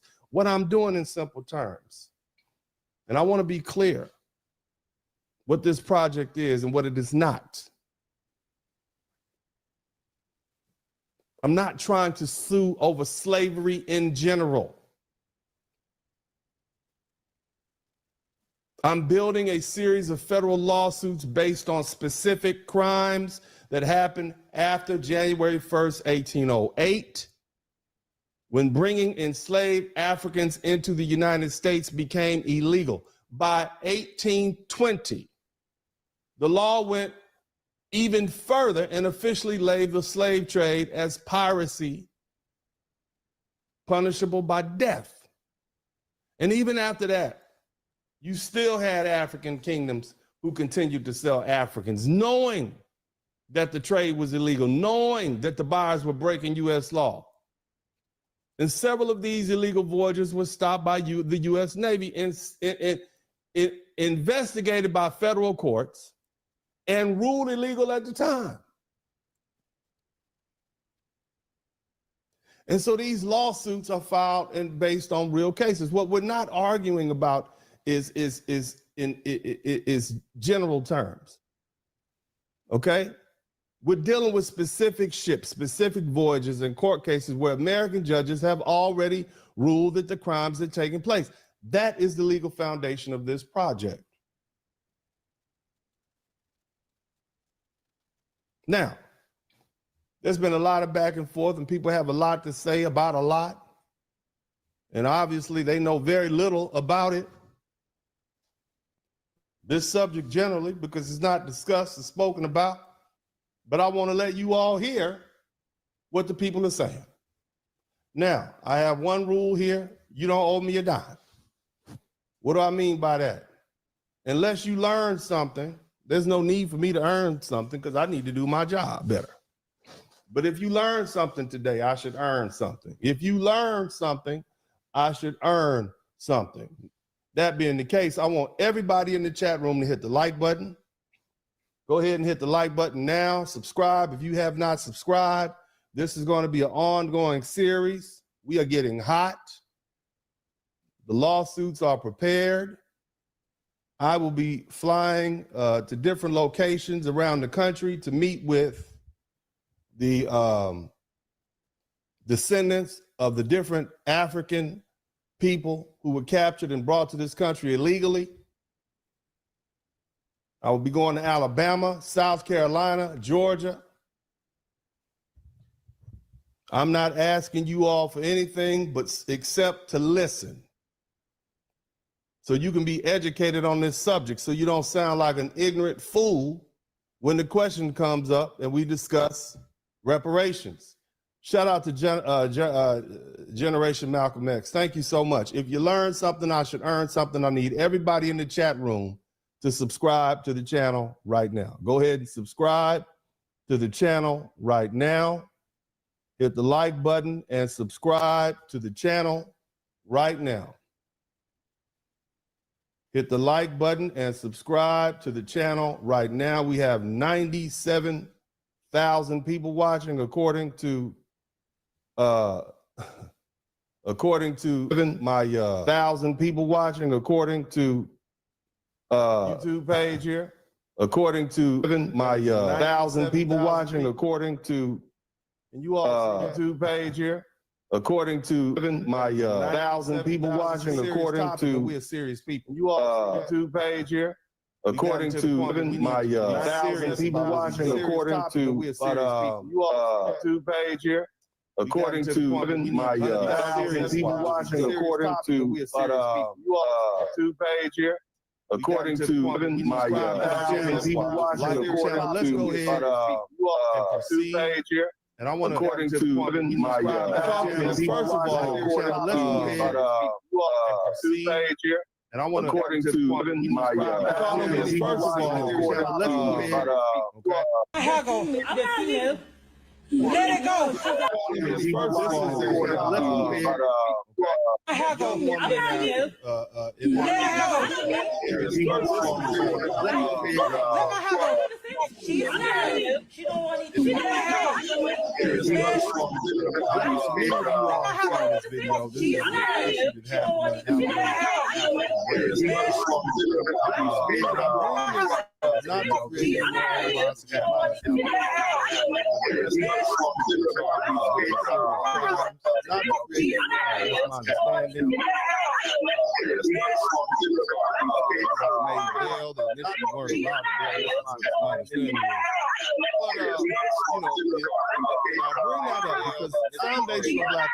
The American media.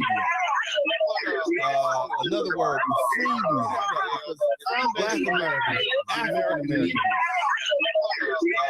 Another word, we have this misbelief, Black Americans, that our African brothers love us as much as we love. Another word, we have this misbelief, Black Americans, that our African brothers, you don't know about now. You just figured out that largely they see us as a just figured out that's fine. They don't get large. Okay. Just big bottom line is show the money. Show me that pay. Brotherhood and that misplaced. In my opinion. All right. Now I use that as a start point. Now I'm going to address some of the issues that I see from a lot of brothers and sisters. So we talk about some of the issues that I see from a lot of brothers and sisters. Black people. Africans and African Americans see each other through the lens of white supremacy. When we deal with each other, we talk about how Africans sold other Africans into slavery. When we deal with each other, a lot of people say, oh no, we talk about how Africans sold other Africans into slavery. The video is perfectly explained. I encourage you all to go look at it, but I want to add another thing. We talk about the narrative that us African Americans are taught that Africans sold other Africans. Before I get started, yes, that statement is correct. People in Africa did sell other people that were in Africa. Context is never added to this narrative. When you make that statement, you're assuming racial affinity and Pan-Africanism. And these things just simply didn't exist yet. An African didn't look at another African and think, we're both black, we're just fine. If they were part of a different tribe, they felt no communal responsibility to this. It's like you're assuming that black people should have been united. We're both black, we're just fine. If they were part of a different tribe, they felt no communal responsibility to this. It's like you're assuming that black people should have been united. We're both black, we're just fine. If they were part of a different tribe, they felt no communal responsibility. It's like you're assuming that black people should have been united. We're both black, we're just fine. If they were part of a different tribe, they felt no communal responsibility. It's like you're assuming that black people should have been united. We're both black, we're just fine. If they were part of a different tribe, they felt no communal responsibility. Show you all. That should have fixed it. That should have fixed it. Go ahead and keep listening. Before the concept of being black was even introduced to them. This happens again and again in our education system. It's like when we showed individualism, y'all come in and communally oppress us on the basis of race. But then when we create a community based on race, you say, why don't you just be yourself? Why do you make everything about race? We did that back in Africa. Y'all came in, exploited that, and then separated us from our culture. One of the many things that... So, here's the thing. I find it interesting that a lot of black people from Africa or a lot of Africans will say, well, we didn't sell our own people into slavery because you weren't our brothers and sisters. African slaves were treated more like me. Keep listening. Here's another one. These are these arguments, right? So I'm going to say this now. Pick a side. See, when the lawsuits start, don't say, oh, we are brothers and sisters. How can you sue me? If now you're saying, well, we sold you into slavery because you wasn't our brothers and sisters. But now, oh, miraculously, since we're about to hit you with this $1 trillion lawsuit, now we're brothers and sisters. You shouldn't do that. Think about that. Housekeepers are treated today than slaves were treated during chattel slavery. Oh, I'm so sick of white people acting like they know stuff when they really don't know anything. No, baby girl, you don't know, okay? Because there were literally treaties that existed between Portugal and the kingdom in the Congo, Alfonso I, which literally gave them permission to come down and capture Africans and sell them. So, you know, anyway. White people keep saying that I should be upset with my ancestors for selling black people into slavery. Sure, Africans did sell Africans into slavery, but... And that is not something that we can just brush off. There's a debt that is owed. There's some nuance there that no one likes to talk about. The biggest one being that African slavery, not talking about Arabs was different, but traditional African slavery was more like indentured servitude. So you're saying traditional African slavery, well, they weren't selling them, and they knew they were selling them to people who weren't African. They knew they were selling them to Europeans. They knew they were selling them to Arab slave traders. Did you assume that those people thought, oh no, they'll treat them the same as we do? Do you think Africans were that stupid? Do you think that Mansa Musa, the richest man in the world, as early as the early 14th century, who had traveled from Mali all the way to his Hajj in Mecca, didn't understand how Africans were treated in other countries? See, again, this is the romanticization of Africa that I have a problem with, which has gotten in the way of the reparations movement for literally half a century. Okay, this is the problem. Okay, and this is what we have to deal with now. Let's listen to this African brother who's lecture right now. So I thought I'd drop some knowledge on y'all. Today's topic is slavery. Now, this is an African brother with the hood on and whatnot, and he's going to talk to us about slavery. Let's listen to the brother. Wait, don't laugh. This is not funny. So I see a lot of people talk about, oh, Africans sold their own people to the white people in slavery and all that. And while that is true, we got to give a lot of context to this. Okay, so he's about to say, well, no, we weren't the same people. We were different people. Okay, and so because we were different people, right? Doesn't matter. You know, we were just selling enemy tribes. Okay, well, hold on and keep that same energy. I want you to stay on that side of the fact that we were different people. You stay there. Don't come back to this thing, right? So in Africa in the early days, you feel me? You know, there was a lot of war and rivalry going on and all that shit. Manufactured war solely for the purpose of ginning up reasons to go capture your neighbors and sell them into slavery. Let's continue. So what would happen is every time a tribe or anything like that would go to war with another one and they won, they would take those people as captives. And what they would do is they'll trade those captives for goods and needs and all the stuff that they needed. They needed? So Africans that existed in the African continent for thousands of years, and white folks who just came out of the Dark Ages, they had what they needed to survive, or did they just want what was available? Maybe that's what was it. See, let's not try to humanize this horrible business by saying Africans were only trading other Africans into slavery because they needed things.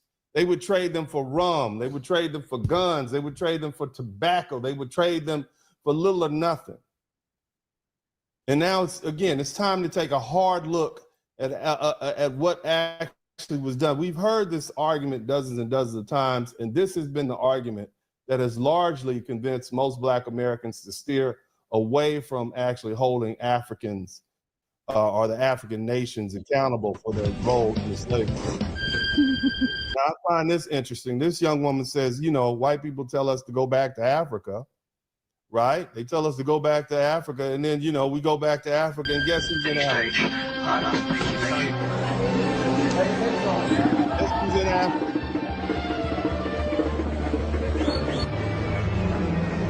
This is Africa. This looks no different than Fisherman Wharf somewhere in Coney Island. Filled up with white people. The only people that seem not to go back to Africa are black people. Thank you.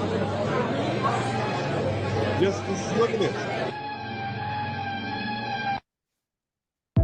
So, you know, that being the case, I want to go ahead and get this thing going because we have a really hard-hitting broadcast, and I want to make sure that we get everything there. Now, I'm going to start with the fact that, well, let me say this. Make sure if you haven't subscribed to the channel, we have 223,000 people in the chat room, and I want to make sure you subscribe to the channel now. If you haven't already, please subscribe to the channel now. If you have not, please subscribe to the channel at this time. Now, there's a famous incident, okay? And what are we talking about here? We're talking about reparations, and I'm going to go into some detail. I'm not going to lose you all. I'm going to try to make this as quick as possible. Shout out to Timothy Bright. Thank you so much. I will read all the comments at the point where we've concluded, and I may open the chat room up and let some folks in. Thank you so much. I may open the chat room up, depending on how fast I can get through with this. I may open the chat room up and let some people in. Be more than happy to hear from critics and people who are interested. Now, I want to talk about the Clotilda, spelled Clotilda, and this is the most well-known, one of the most recent uncovered crimes. This case, the Clotilda was a ship in 1860. It carried 110 African men, women, and children illegally from the Kingdom of Dahomey. That is the modern day Republic of Benin. Dahomey, it wasn't a passive participant. They came up with this movie several years ago called The Woman King, which showed you that these are warlike people who were fighting with neighbors, and they were fighting over slaves. Slavery had become the economy of Africa. It was the business model that you wanted to get into. There are stories and documented incidences where you had Africans who were sold into slavery, returned to Africa, and became slavers themselves. Nevertheless, as I said, the Kingdom of Dahomey was not a passive participant. It was a centralized military state, and their economy depended on slave trading and slave sales. And the captives sold to the Clotilda were taken from the Dahomey-controlled port of Kedah, okay, and the surrounding territory. And by the time the Clotilda sailed, the trade had been illegal under U.S. law for over 50 years. When the ship arrived, it came into Mobile, Alabama secretly. The traffickers burned and sank the ship to try to hide it. The Africans were enslaved until Civil War. And after the emancipation, the survivors founded a town called Africa Town. It still exists. There was a famous documentary about a gentleman named Cudjo Lewis, C-U-D-J-O, Cudjo Lewis. And this brother was one of the people on the slave ship. And the town still exists. And see, the case of the Clotilda, you had two white men. They were prosecuted. One of them's name was Timothy Mayer. The other one, who he owned the Clotilda, and the captain, William Foster, who sailed it. And the case was filed as the United States versus Burns Maher and Timothy Maher and John Dabney in 1861. Now, unfortunately, the charges were dismissed due to lack of evidence because they burned the ship, so no one was convicted. And there were no serious criminal convictions, but the illegality of the voyage had never been disputed. And this case is especially strong because the descendant community is living and identifiable and traceable to that single illegal act. By my estimation, there's approximately 100 descendants still living in that particular location in Alabama. Now, 2 years after that, or 2 years before that, there was a ship called the Wanderer. And it was a similar crime. The Wanderer carried 400 Africans. They were taken directly from the West and Central African coast, including regions tied to Dahomey and Congo, okay? Which today would correspond with Benin and the Republic of Congo. And unlike the Clotilda, the Wanderer, it didn't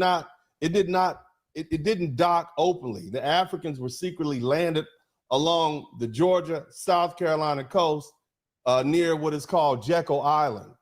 And then they were smuggled inland and sold into slavery. Now, the federal authorities seized the ship and prosecutions followed. So these are two cases where they have two criminal prosecutions. The juries, they wouldn't convict these white men. They wouldn't convict them of trafficking. And that had a lot to do with the politics of the time. We're talking about pre-Civil War.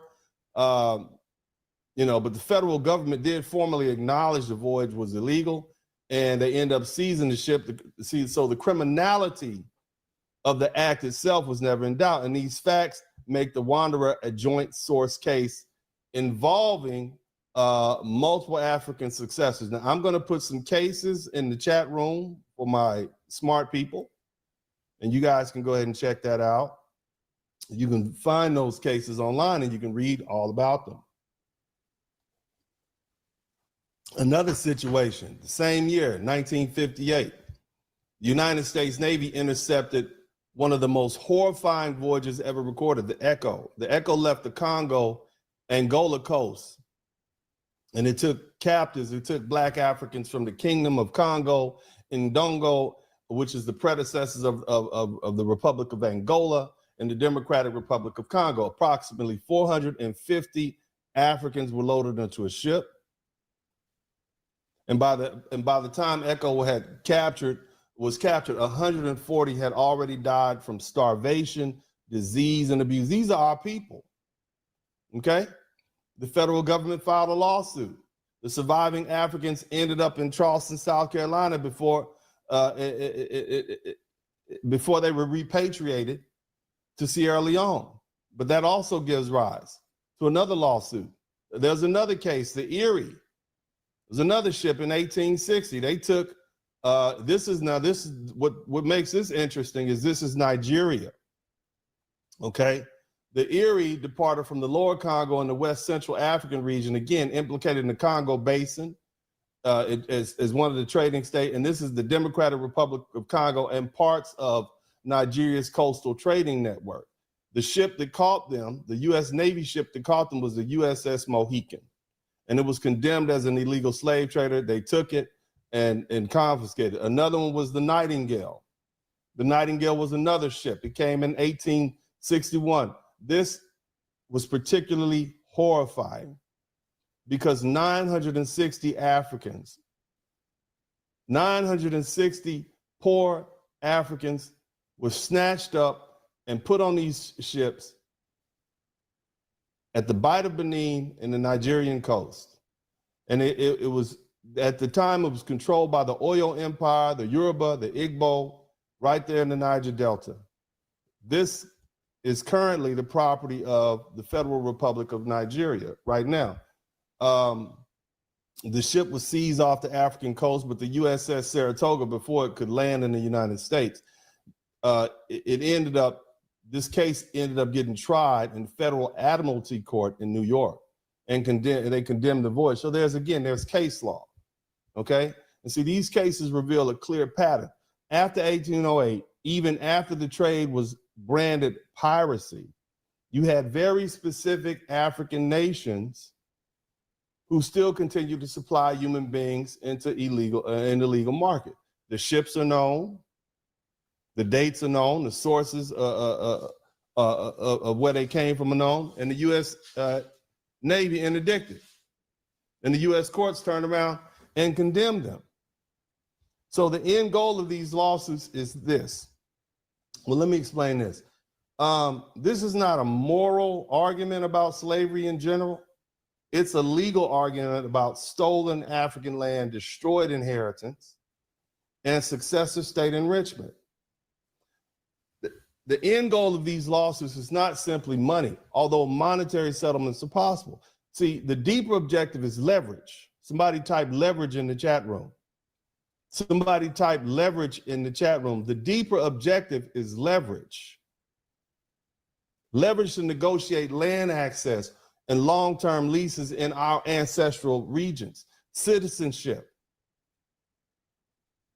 or protected status in successor African states. You see, royalty, equity participation in mineral extraction, and restitution trusts that operate independently of U.S. taxpayers. See, I'm not looking for retribution or redistribution.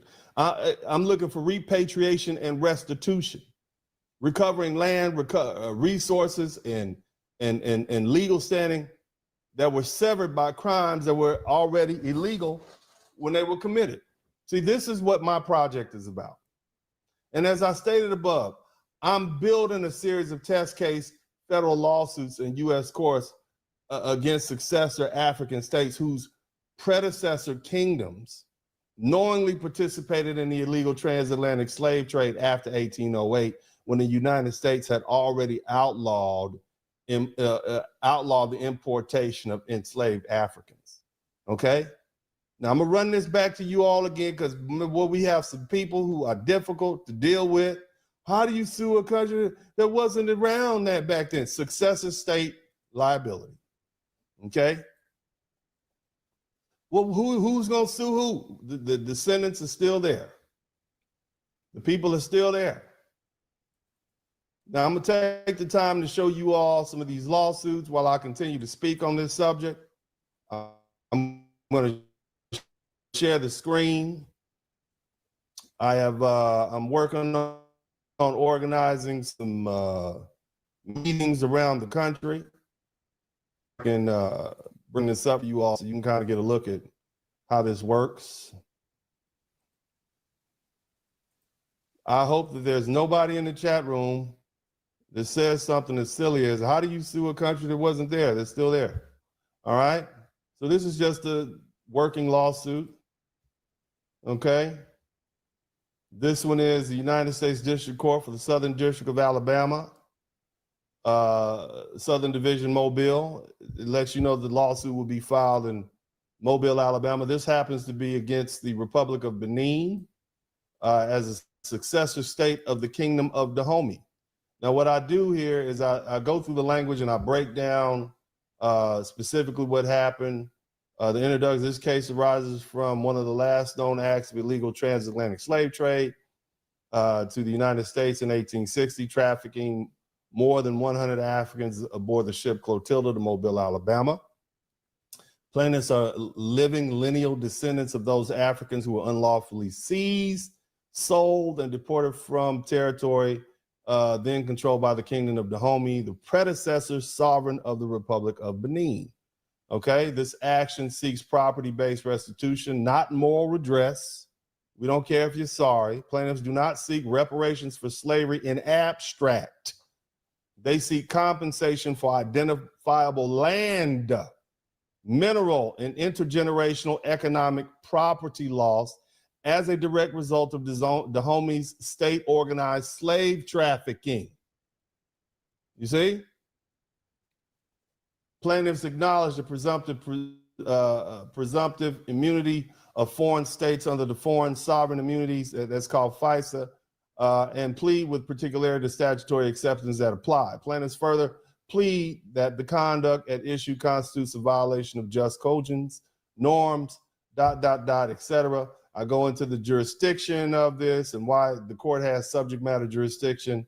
The parties would go there. These are the direct descent. They'd be named specifically, list the factual allegations, why it was illegal at the time. I denote the Clotilda voyage here and where the African descendants are, and they are in the jurisdiction of this. The property taken, the land, occupancy rights, agricultural yield, minerals, estates beneath such land, inheritance rights transmitted across generations. And then I explain what successor state enrichment is. Okay, defendant Republic of Benin retains sovereignty over the lands from which plaintiff's ancestors were taken. Defendant benefits from land and mineral exploitation, heritage tourism tied to slave trade sites, commercial solicitation of diaspora engagement based on that history. Defendant has never provided restitution or compensation to Clotilda descendants. Okay, what are the causes of action? They're listed out. Expropriation in violation of international law, unjust enrichment, restitution, conversion and interference with inheritance rights, violations of law of nations, and we look for declaratory relief. Shout out to Timothy Bright. Here's a prayer for relief. Here's another one. United States District Court, Southern District of Georgia. Are you learning something? Thank you, Timothy Bright. Savannah Division.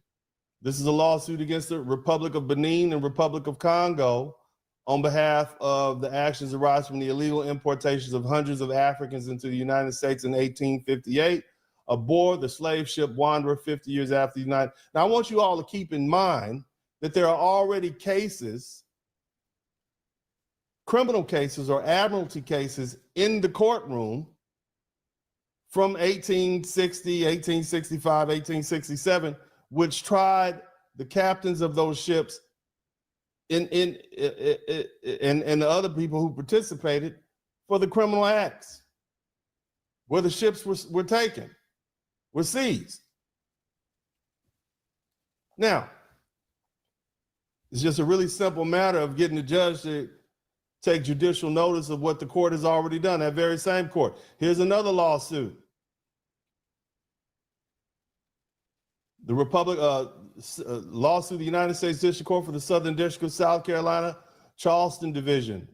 Lawsuit against the Republic of Angola for what happened for the 450 men and women and children who were illegally transported on the Echo in 1858. Same general, they were intercepted by the United States Navy. So all of this is well documented. Okay, not only are there legal cases that were tried to conviction, but you have the records. Here's another one. In the United States with the District Court for the Southern District of New York Division. This is a lawsuit against what is called the Federal Republic of Nigeria. Shout out to Red Sigma. And this is for the illegal trafficking of nearly 100 African men, women, and children aboard a ship called the Nightingale in the Erie. You see? Right, jurisdiction is proper New York. This is where the admiralty case took place. We're suing for land, mineral rights, property. Okay, you see the difference?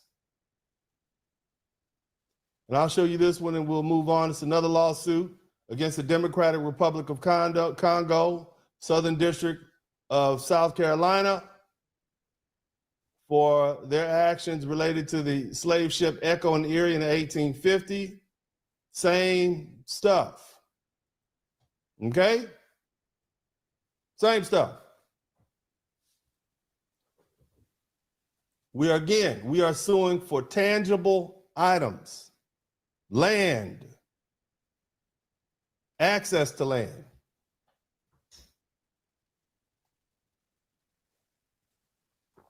Mineral rights.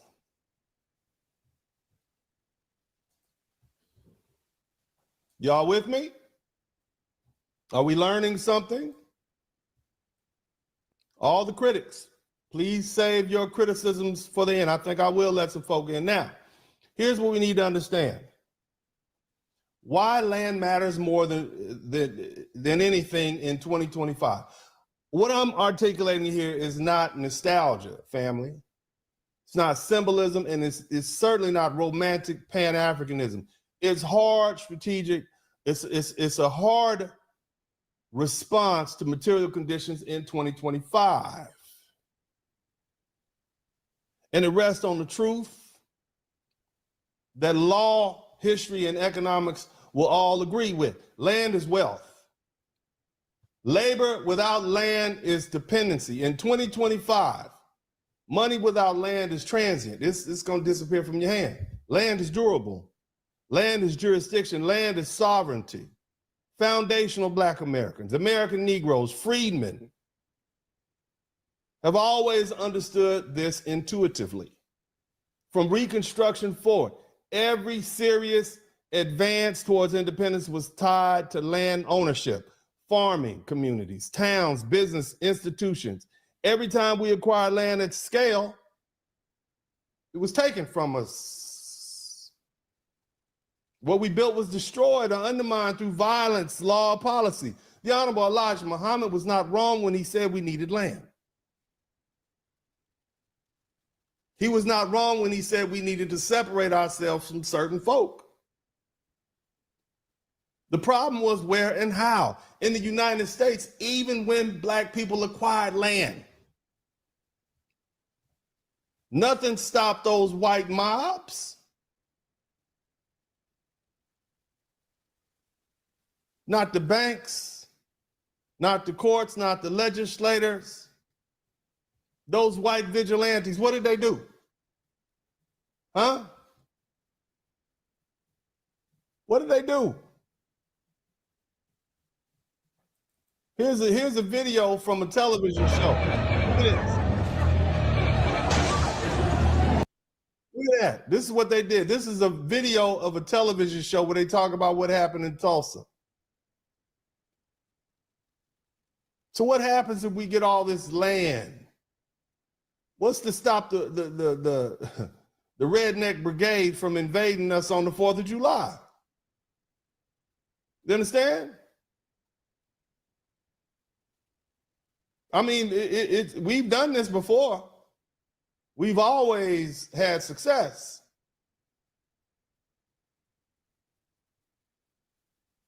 The bombings, the fire bombings. And this happened thousands of times around many different towns, whether we're talking about Elaine, Arkansas, Rosewood, Tulsa, Oklahoma. It's what they did. So, again, I think the Honorable Elijah Muhammad, even Marcus Garvey, to a certain extent, they were right. We do need our own land. We do need to separate ourselves because we're not safe. We're a tiny minority in the country surrounded by people who don't like us. Wilmington, Delaware, Elaine, and dozens of others. This country has never provided lasting security for black land holding at scale. And today's conditions don't suggest that that has fundamentally changed. And what has changed is the form of threat. This is not the era of the Ku Klux Klan riding openly through town. This is a subtler, more total form of pressure: housing displacement, credit access denial, environmental exposure. Shout out to Timothy Bright. Policing, political marginalization, and now technological and economic destabilization. Different means, same outcome.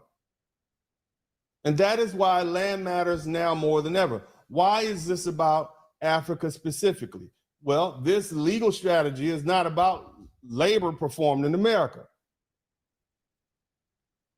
Now, that's a morally powerful issue. But it's stalled for decades because it's asked the wrong defendant and relies on time periods when slavery was illegal. Their response is, well, you didn't do the labor. Everybody who did the labor is gone. Isn't that what they tell you when you say black people deserve reparations? They tell you, well, you didn't do the labor. You weren't a slave.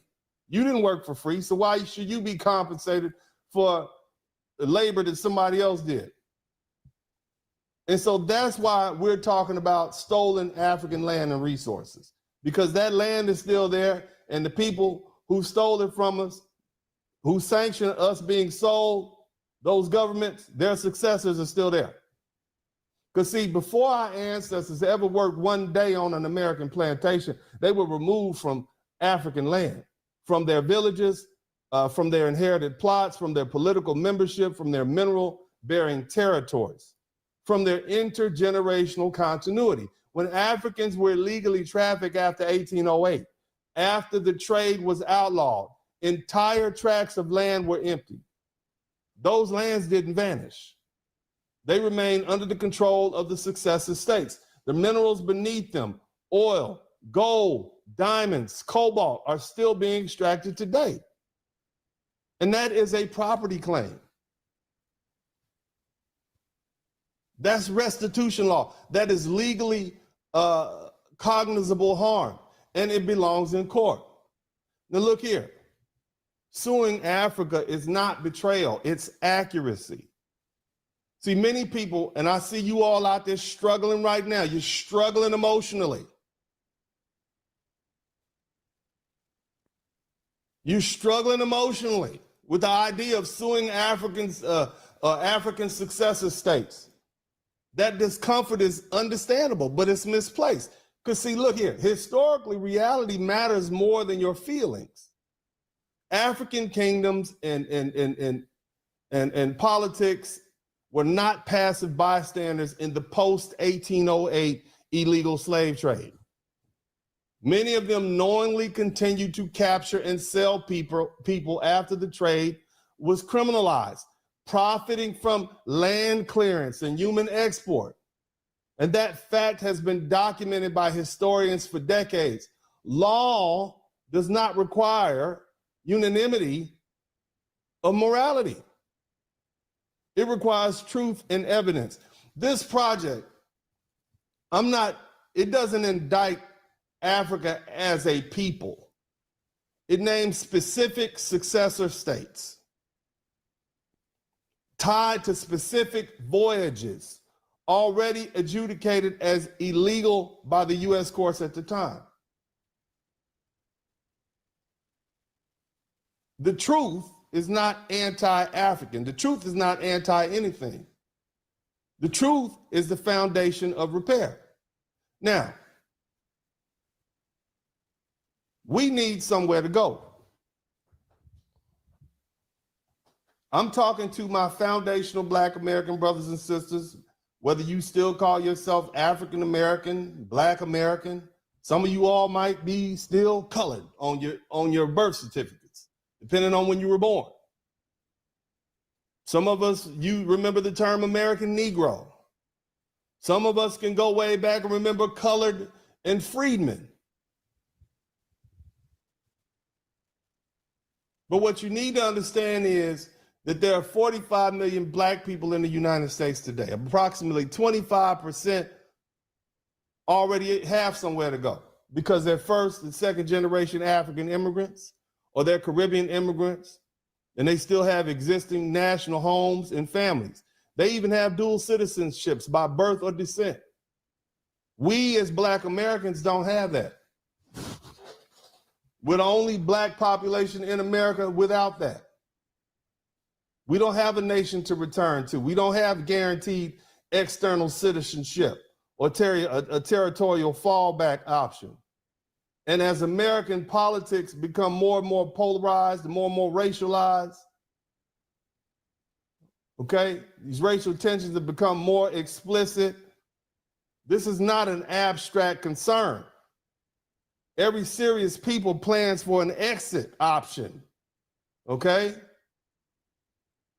And let's tell the truth plainly. There are too many of us to go anywhere else except Africa. You're not gonna put 37 million Black Americans on an island or into someone else's country. It is physically impossible. I've been to Jamaica. There's just not enough room. So the only livable landmass large enough to receive us is Africa. The one place in the world where we were violently removed from. That land is not foreign to us. It is withheld from us. And what we're demanding is not permission, not processing, not delay, not proof of how much money you have in your bank account. What we want is the immediate right of return.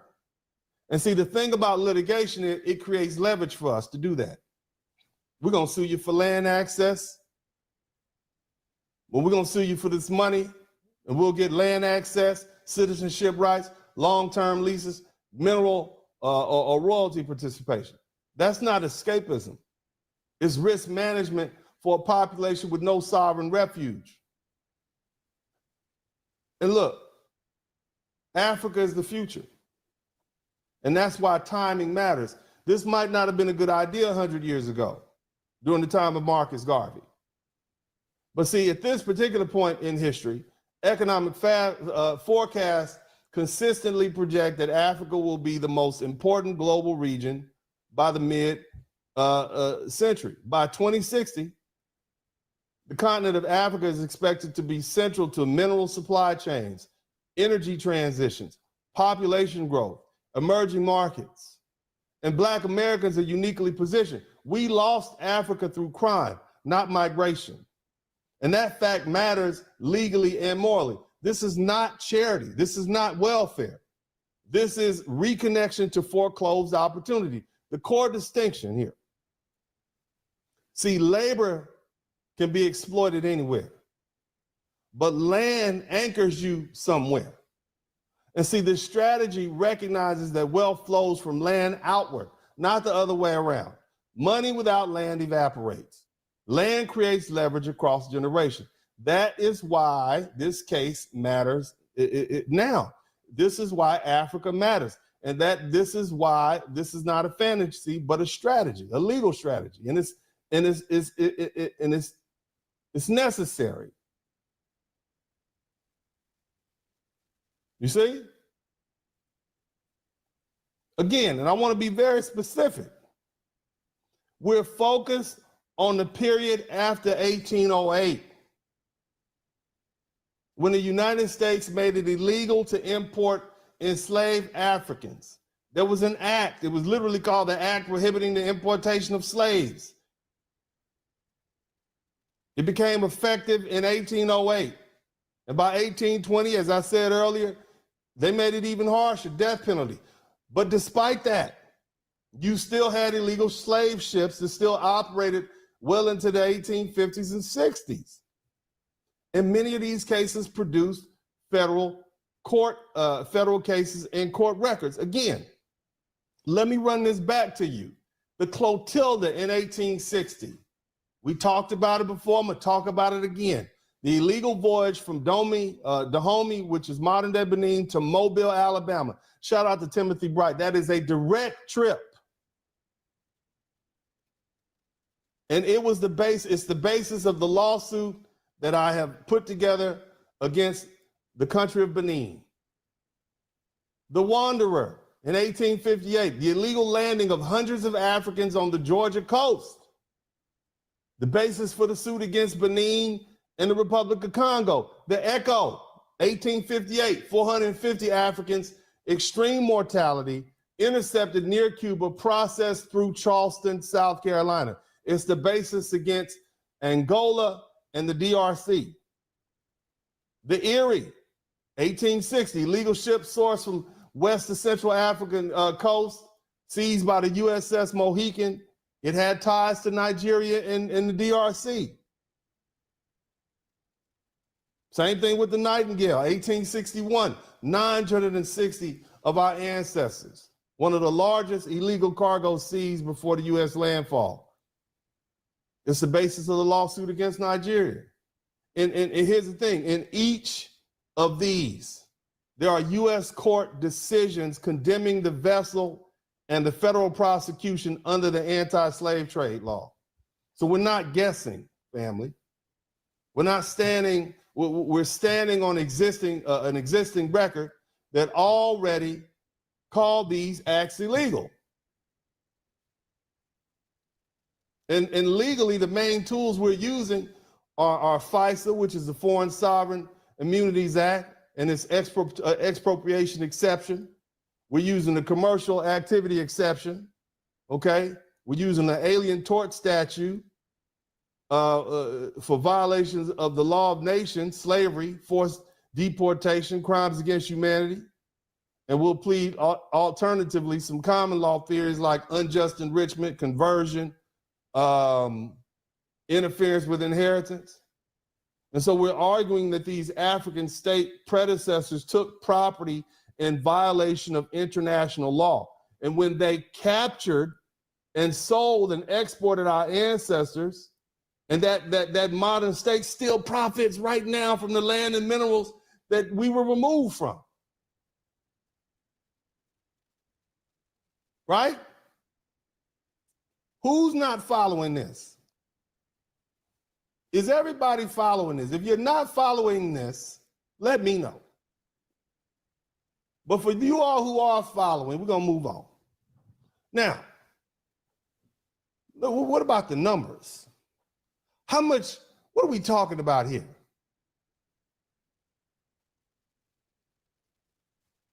We're not talking about a symbolic case with a handful of people. The scale is real. Our preliminary modeling suggests that there are roughly 800,000 potential claimants who can, in principle, trace lineage to Africans trafficked illegally after 1808. That's 800,000 people. 800,000 foundational Black American people. And I have a working figure, and based on lost land use, mineral value, intergenerational compounding, each one of these direct descendants claim is worth about $2 million. $2 million. And that's conservative. Because you need to consider, when you consider that what a family could have accumulated over 6 or more generations sitting on oil, diamonds, gold, cobalt, and fertile land. There was about roughly 15,000 Africans taken between 1808 and 1861. And those descendants that were brought directly to the United States. And they have about 800,000 potential claimants. So when you really add that up, that's about 800,000 times $2 million a piece. That's $1.6 trillion in total exposure that those 5 African nations that I intend to file these lawsuits against are looking at. $1.6 trillion. That's conservative. I'm not talking about labor. I'm not talking about anything else but land, mineral rights, etc. Now, let's be honest. We know that most courts are unlikely to issue a judgment for $1.6 trillion. It'll get appealed. It'll be appealed for 10 or 15 years. But even if the case settles or resolves at 10 to 25% of the model value, you're still looking at hundreds of billions of dollars. You're looking at land grants. You're looking at citizenship. You're looking at co-sovereignty arrangements. You're looking at resource concessions, mineral royalties. You're looking at educational investment funds. Those are real numbers. That can change the material conditions of Black people in the United States. Now, the question you should be asking yourself is, who qualifies? Because see, there's a lot of noise because a lot of people are reacting emotionally to the numbers like, that's not enough or that's too much. And you don't even understand the basic fact. This program is not for everyone. Out of the 45 million Black people in the United States, only about 800,000 people qualify for these claims. I have purposely made eligibility narrow by design. You're going to have to be able to trace your lineage to a specific African ancestor who was illegally trafficked after 1808 on a documented voyage or through a linked smuggling network. If you can't do that, you're not a claimant. That means all the Black people loudly announcing, I'm not going back to Africa, are largely irrelevant to this conversation. No one is asking you to go back. If you don't qualify, then this is not your claim. It's not your lawsuit, and it's not your decision. You can stay right here where you are. What it also means is that all you folk out here who are from the Caribbean who say that Black people don't deserve reparations, and all you Africans who say that Black people don't deserve reparations, all you people who identify as indigenous to America or claiming to be a Native American,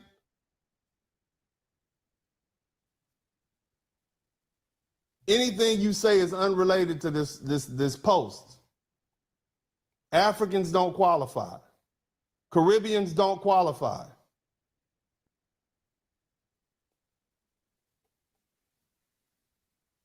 See, this framework is evidentiary, not ideological. You either descend from a documented illegally trafficked event or you don't. There's no opting in, there's no mass inclusion, there's no political expansion or eligibility. This is precisely why this model avoids the dilution that destroyed previous reparations efforts. You talk about reparations in California, now you got Mexicans talking about they want reparations. You got Africans who say, well, we were victims of, had to deal with racism in America for the past 25 years. So they want reparations. There's no line jumping. There's no symbolic affiliation.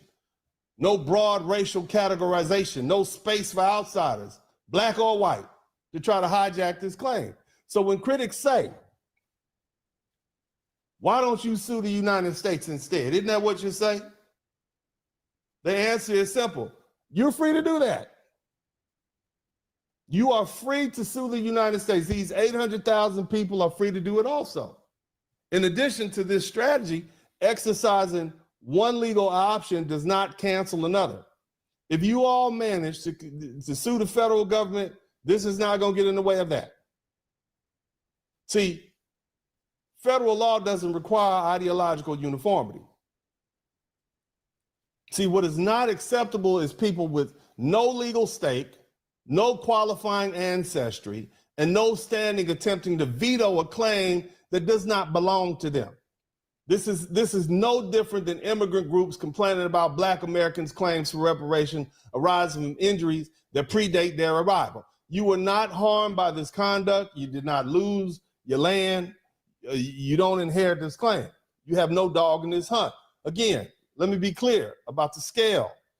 Even though the total model exposure approaches $1.6 trillion, no one is pretending the courts are going to just write a check. What matters is leverage, leverage, leverage, leverage. Because see, the leverage scales even when recovery doesn't.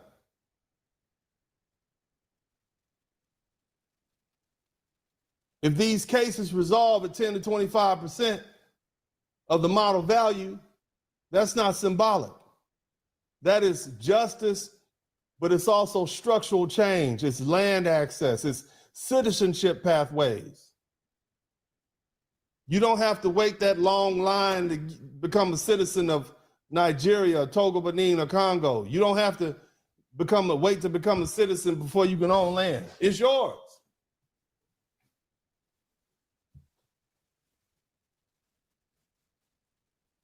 And this is what matters. And this is why it's happening now.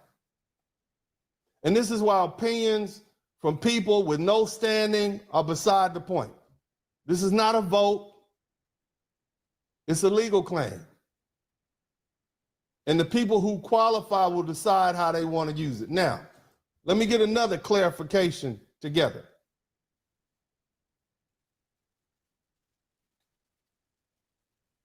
Most people don't qualify. Okay?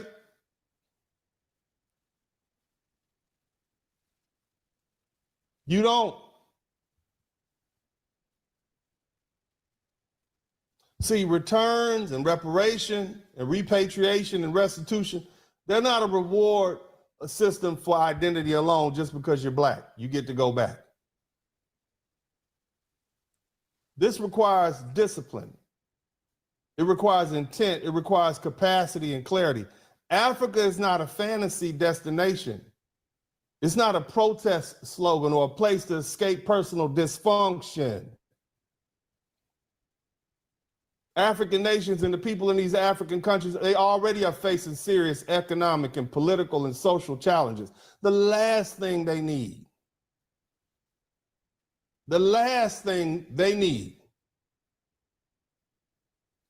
is somebody who has entitled access, but is coming over there unprepared, unresponsible, and without purpose.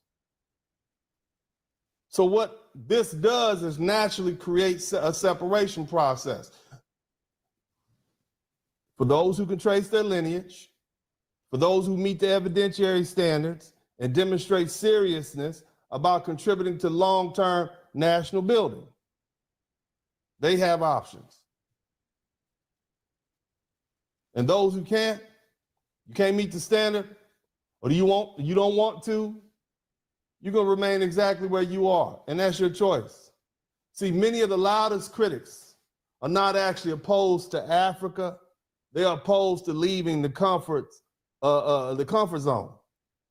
They talk about that return to the motherland. They talk about Pan-Africanism.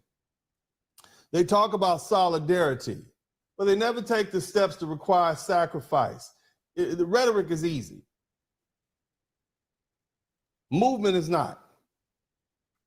And history shows us the separation isn't often general. It's often a generational. You understand? Even biblical narratives. When you look at the Bible, you can't drag everybody forward simultaneously. It happens when those prepared to move do so and take responsibility for what comes next. I'm not trying to force anybody to go anywhere.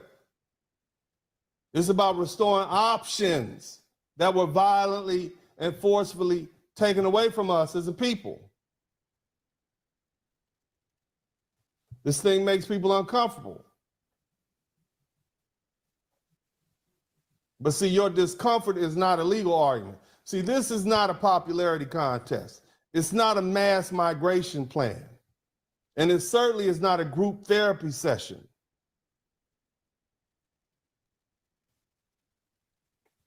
It is a legal claim, narrow, documented, and deliberate, asserted by people with standing readiness to resolve this. Now, I fully expect that when we file these lawsuits, these defendant nations are going to file motions to dismiss. They're going to come up with plenty of sovereignty arguments. There's going to be a lot of conservative judicial hesitation. But the question we need to ask ourselves is, why is it that the federal judiciary has never seen anything like this come from Black America? Why hadn't somebody filed a suit before? Not in 160 years. And this is the first time a Black American, especially a trial lawyer, not an activist, is putting African successor states in the defendant's chair for the role in the illegal post-1808 trafficking of our ancestors. Part of the reason courts have never confronted this is because the reparations space has historically been dominated by activists, academics, cultural theorists, and Pan-African idealists, not litigators. Not people trained to weaponize evidence, commercial liability, and international law. See, these previous efforts operated from a place of compassion towards African states and emotional solidarity with the continent. You know, that ain't me. None of that is legally effective. Compassion doesn't substitute for a cause of action, and romanticizing doesn't produce jurisdiction. That's where I differ. I'm not approaching this as a dream or as a symbolic moral crusader. I'm approaching this as a battle-tested trial lawyer who understands that liability must be tied to facts. Responsibility must be attached to identifiable sovereign actors. And these lawsuits are not simply about compassion, they're about leverage. They're structured to force the U.S. courts to acknowledge successive state liability where the underlying acts were already criminal at the time. We want to build judicial recognition that these harms were property-based, not merely labor-based, and create creating pressure to negotiate outcomes that money alone can't buy. Land access, dual citizenship, or special status, mineral royalty rights, long-term economic inclusion in regions our ancestors were stolen from. So yes, we're gonna deal with some early losses, but early losses are part of the larger strategy. no major restorative justice litigation, whether we talk about Native American land cases, Holocaust cases, Japanese internment cases, none of them ever succeeded on the first round. You change the law by forcing courts to confront what they have tried to ignore. And that's the point of these lawsuits, not just to win damages, but to shift the legal foundation beneath the entire global conversation about African descended people, land, and restitution. That's what we're doing. And that's why it's never been done before. Because see, even losing strategically does the following. It creates a formal record. It ties specific descendants to specific ships and specific African states. It forces acknowledgement that African states, not just European powers, profited from illegal trafficking of slaves after 1808. And more importantly, it establishes a legal precedent and a narrative that this is a property expropriation problem, not some amorphous grievance, that the harms are quantifiable and legally cognizable. We know exactly how much this land costs. And it creates leverage. We want land, we want citizen rights, we want mineral royalties and mineral rights.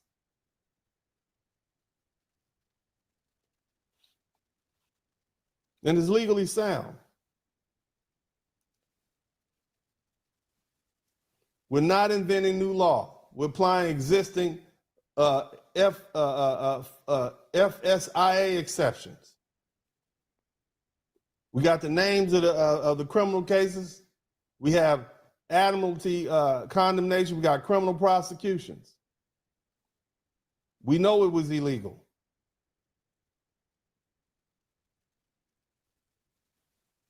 See, my shot at reparations is not about slave labor in America. That's the key difference. See, most of these reparations efforts, they've gone nowhere for decades. Tell the truth. You guys have been talking about reparations since I was a little boy.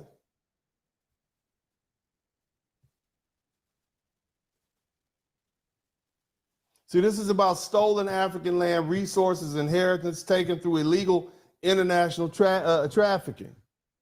After 1808, when the United States had already outlawed the slave trade, and that distinction isn't academic, it's foundational.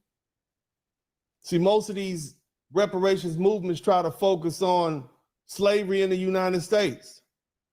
Even if you did get land within the United States, let's say you did get this massive judgment and the United States awarded you half of Texas, Louisiana, Arkansas, and Alabama. What's to stop the redneck raiders from invading you on Independence Day? What's to stop them from doing the same thing they did in Tulsa, Oklahoma? You'll never have peace. And you don't have a military. And there'll be so many strings attached to it. Guess what? You won't even be able to enjoy it in peace.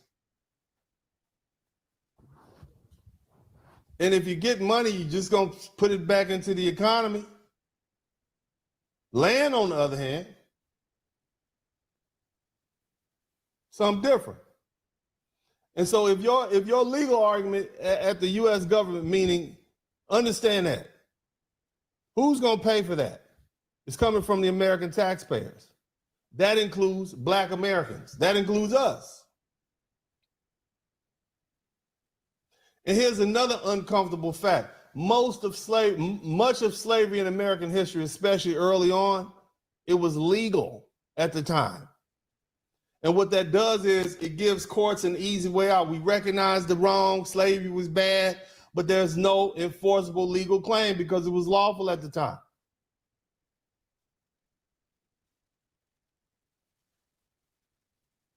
And see, this project takes an entirely different route.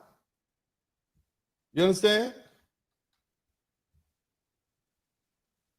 Instead of framing the harm as unpaid labor in America, this strategy focuses on prior, more concrete injury. And that is the permanent removal of Africans from our homelands, resulting in the loss of land, mineral estates, political membership, and intergenerational inheritance in Africa itself. And all of that happened before one slave, one African was taken and landed in America.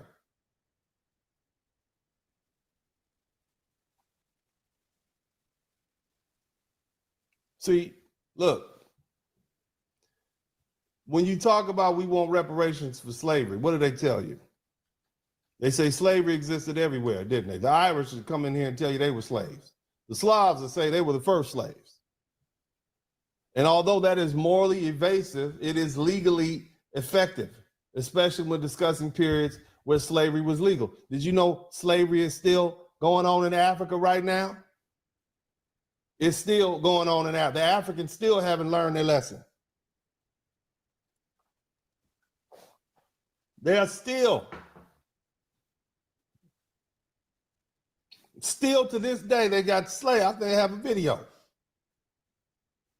They still haven't learned their lesson. Selling each other out. So you go to an American court and say, well, yeah, slavery was bad and you all participated in slavery. The Africans are a necessary party because they still have slavery going on right now. Why didn't you bring them in the case? Oh, case dismissed. We're not trying to litigate slavery as a global human condition. We're litigating specific violations of specific anti-slavery laws committed after the trade had already been outlawed in 1808. We have the names of the ships, the voyages, the known African capture points, the U.S. naval interdictions, and we have the descendants. So this isn't some generic history. It's a criminal conduct already recognized as illegal by the United States government and the time it occurred. And what this does is it stops the people from jumping in and doing everything they did before. Look, man, it's 800,000 people. That's a lot of people. $2 million a piece, $1.6 trillion. That's a lot of leverage.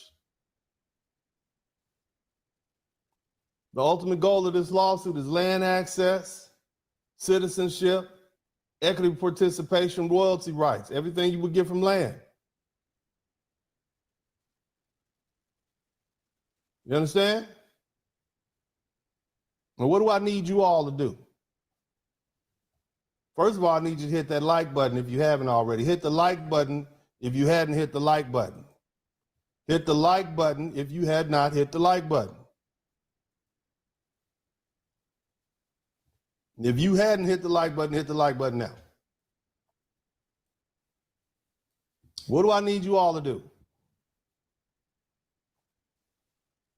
I need you all to help our people understand this is a lineage-based, evidence-driven legal project, not an online hashtag campaign.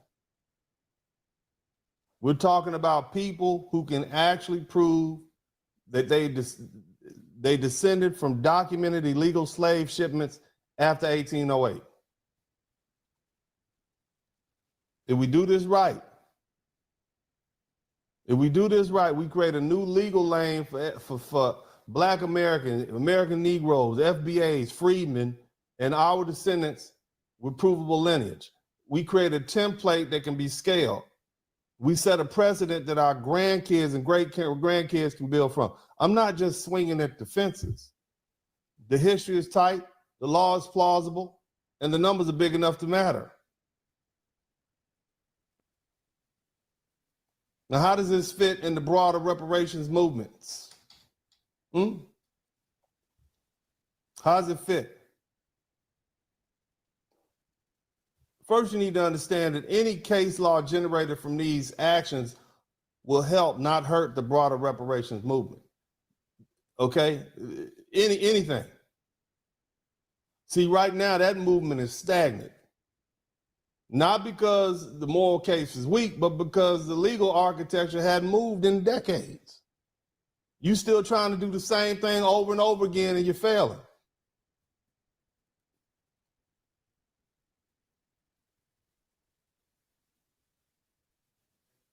Courts haven't been given a narrowable, winnable framework that they can actually work with.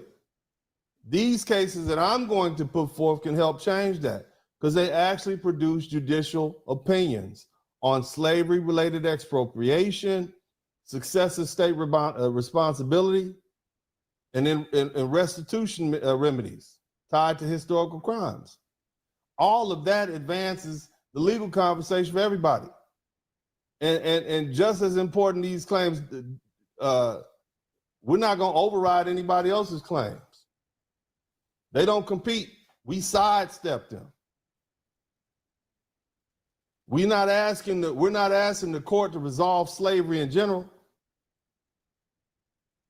The only question that we're asking the court is, what happens when a foreign state, after slavery was already illegal, participated in criminal acts that permanently stripped people of land and inheritance and still benefit from it today? That is a different claim with a different evidence burden and different remedies.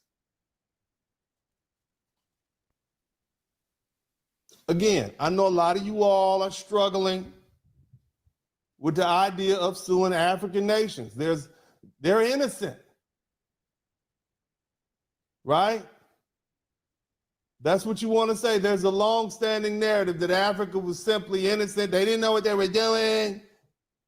After 5 centuries, they didn't know what they were doing, and it's still legal now. You still got Africans selling other Africans into slavery right now. You don't think they know what they're doing? Look, the historical record doesn't support your feelings. A lot of African states participated in slavery post 1808 when it became illegal. They knew it was illegal, and they did it anyway.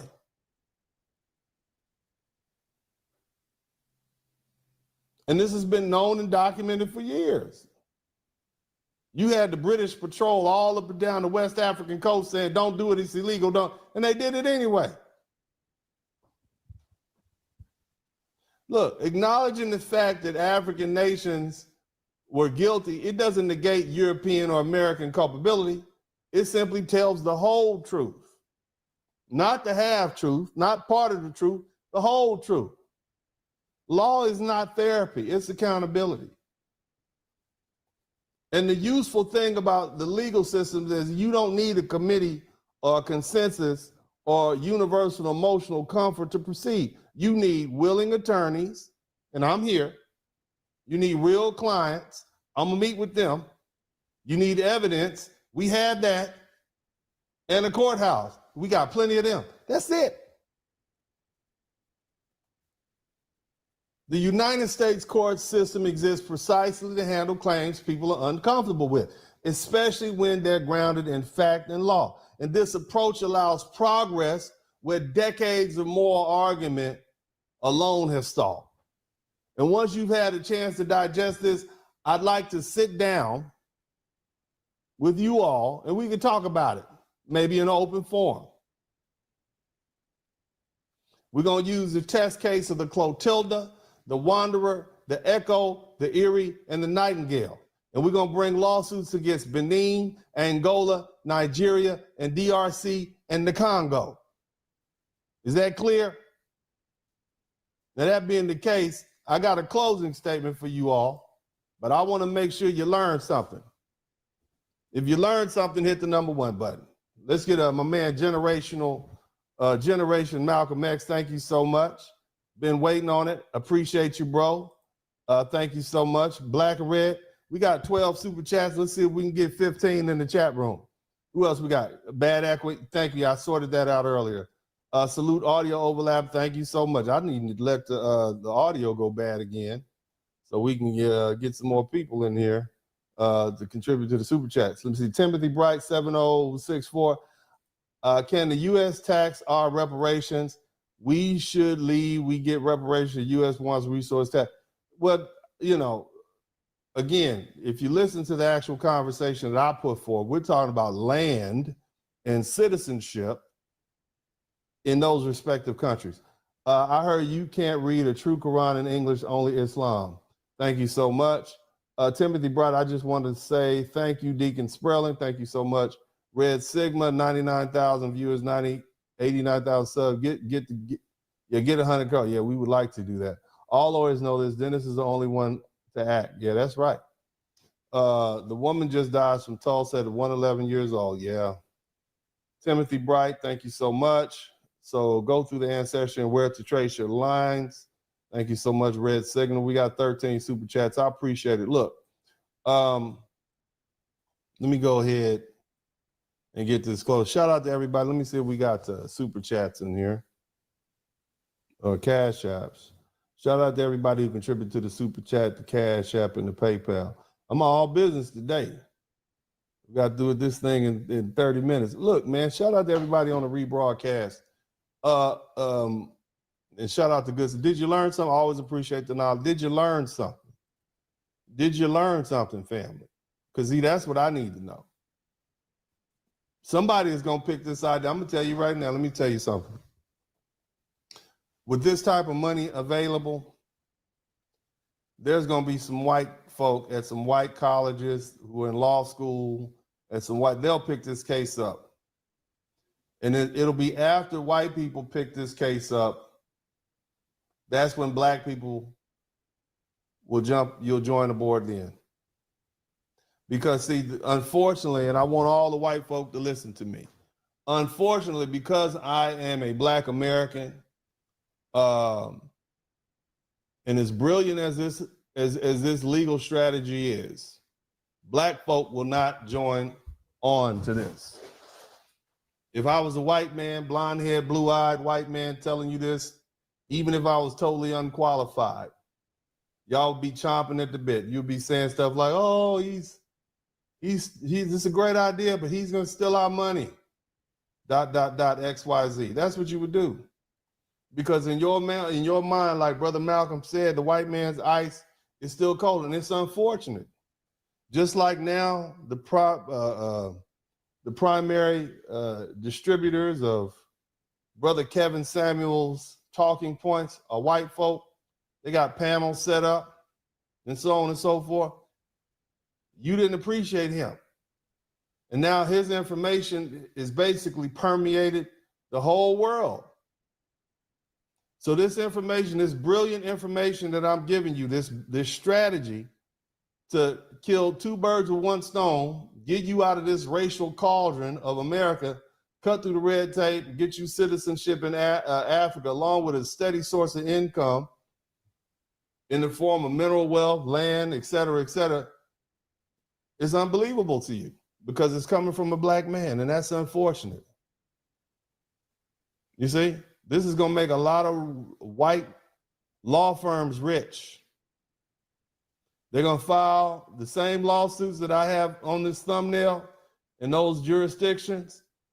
It's going to get sent to an MDL, 8 or 9 years. They'll be walking away with $3 or $4 billion in attorney's fees. And you'll be like, man, I remember when Dennis Sperling came up with that idea 15 years ago. Why didn't we act on it? You see, and that's unfortunate. But that's just how my people are. But that's not my job. My job is just to put the information out there. Amen. That's my job, just to put the information out there. I've done my job now. Let's get down to the nitty gritty. Some of you all are wondering, where did I get this? Where did this idea come from? How someone arrives at the point of suing African nations after coming from a generation where we idolize Africa and romanticize. Where did we get that from?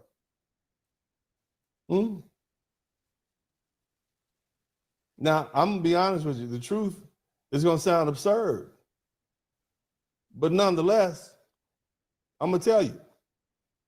Where was the impetus for this idea? Where the impetus? Not necessarily the strategy or the research, but where did the notion come from? Well, number one, I'm a lifelong student of history and law, but I'm also a dad. And in 2018, when my oldest son was about 11 and my middle son was about 8, I found myself sitting in a movie theater watching a movie called Black Panther. Not because I grew up on them. I was just with my sons and they wanted to see Black Panther and I thought it was a cool idea. That was the year the movie came out, 2018.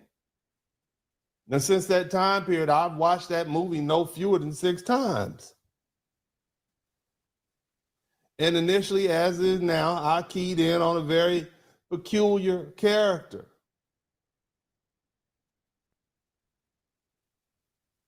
And he forced to confront me, just like many of you all, something that most of us have avoided in life.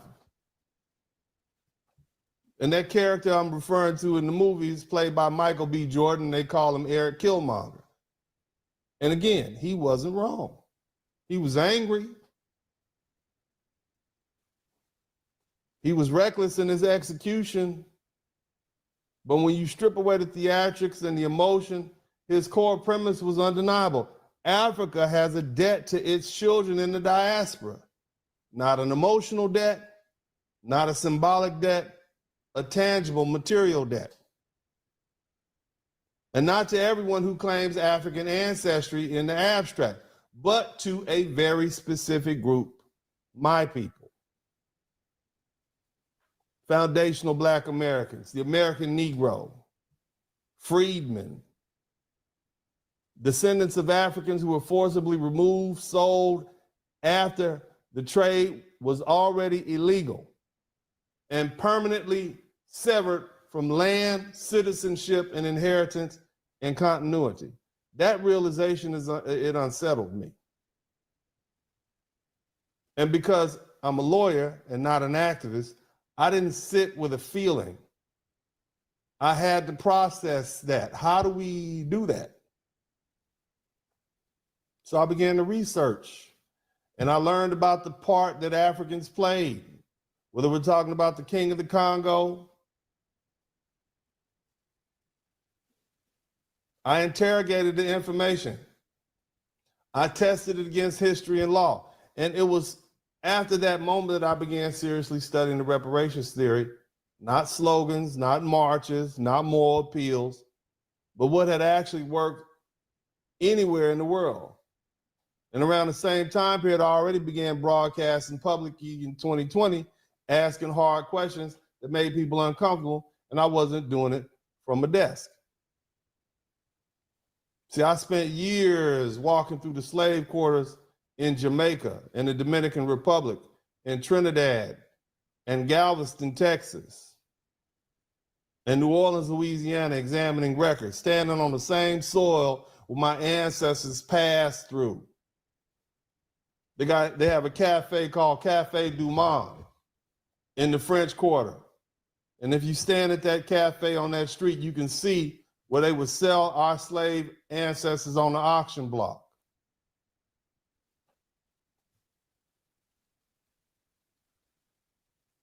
See, my people don't need more speeches. My people don't need another promise from America. My people need justice. Not the sentimental kind. They need the legal kind. And that's where the work comes from. Not fantasy, not bitterness, not anger alone, but sober recognition that if we are ever going to secure land, safety, and continuity for our descendants, it will not come from pretending everyone is innocent. It will not come from waiting to be recognized. It will come from confronting responsibility, whether it actually lies in having the courage to do what no one else has been willing to do.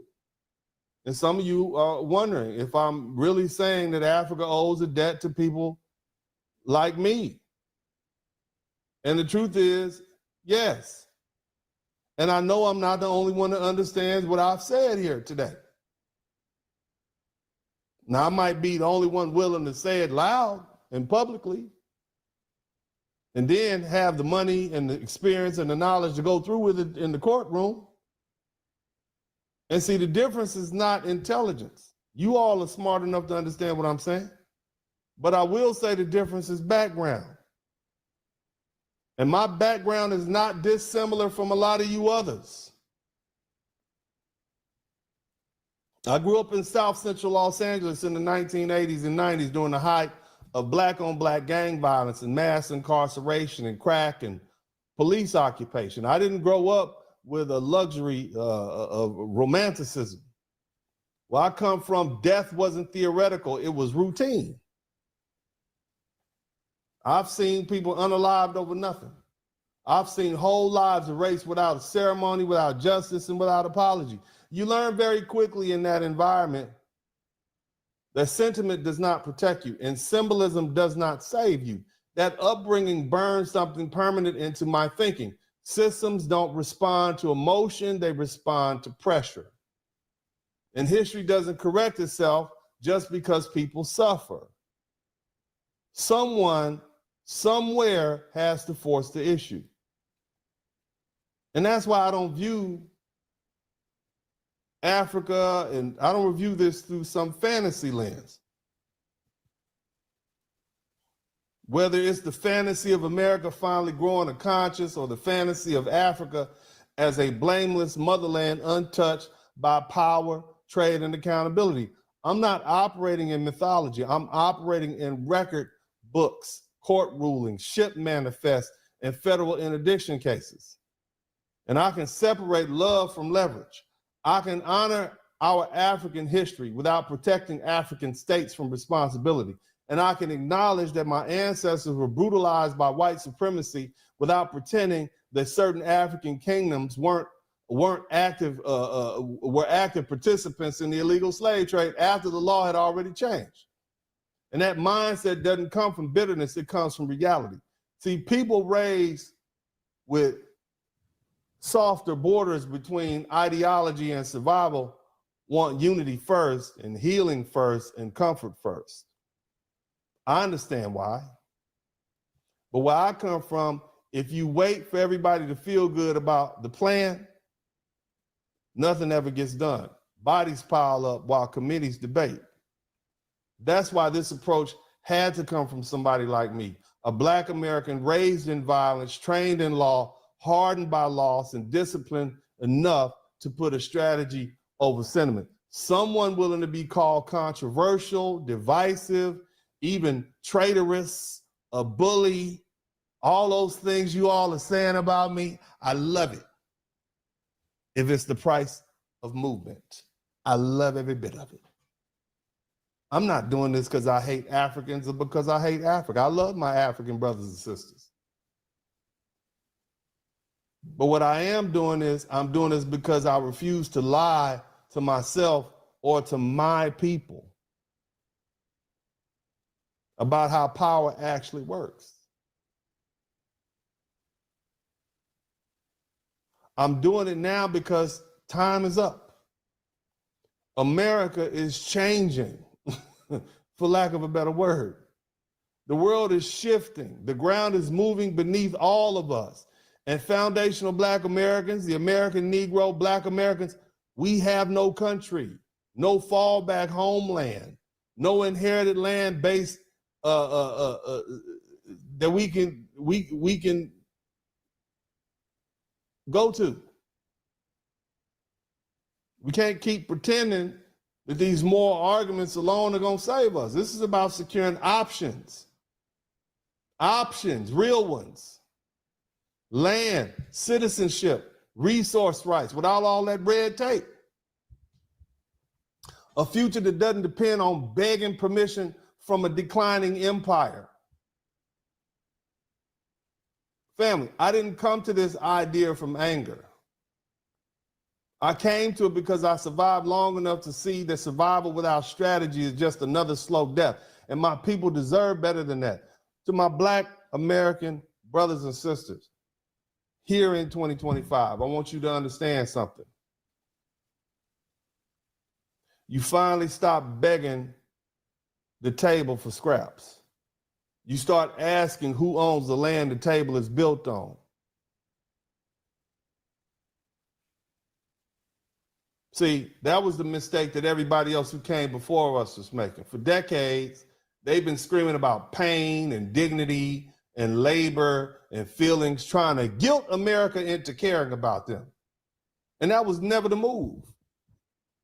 America doesn't pay for guilt. America pays when property rights, sovereignty, and exposure are at stake.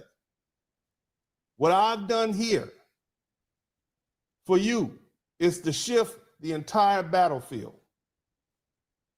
We're not asking permission. You're not asking for forgiveness. You're not pleading morality. You brought receipts. You're not suing the United States like a child asking an abusive parent to admit wrongdoing. You sidestepped that trap completely. You went upstream to where the bodies were taken from and asked the question nobody wanted to answer. Who emptied the land and who still profits from the vacancy? That's dangerous in a good way. Because once you frame it like this, the story changes. Now it's not America exploited black labor. It's entire African territories were stripped of people, inheritance, mineral rights, political continuity after slavery had already became illegal. And those successive states still benefit today. That's not history. That's quiet wealth transfer with a dirty title. And I respect that you all sat with me and understand where I'm coming from. See, this is narrow. This is not for everybody. This isn't vibes. It's all about descendants. You see, this is not all descendants. This is named ships, known voyages, court cases that have already been ruled on declaring what happened at this particular incident was illegal. And the specific descendants, the 800,000, somebody type 800,000 that can prove lineage. So there's no room for line jumpers. There's no room for $5 Indians and imposters, and there's no room for dilution. That's how real power moves, quietly, surgically, legally. And yeah, some people are gonna get in their feelings about suing African nations. They want heroes, they want innocence, they want fairy tales. But see, power doesn't run on comfort. It runs on truth and leverage. Those kingdoms sold our people after they knew better. Their successor states inherited the land without heirs. Their economies grew on absence. You're not attacking Africa. You're closing an open ledger. And the part they don't understand yet, even if you lose at the district court level, we still win. Because every page we file forces the world to admit this wasn't just America, this wasn't just labor, and this wasn't just some ancient wrongdoing. It was illegal, it was documented, and it's unfinished.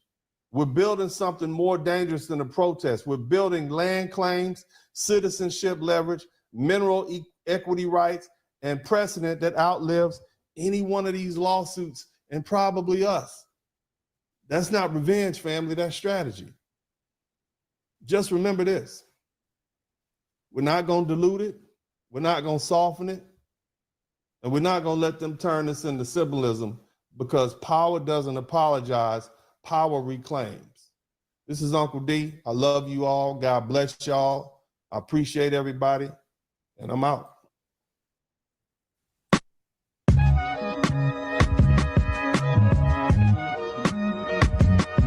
Dennis Berlin Podcast.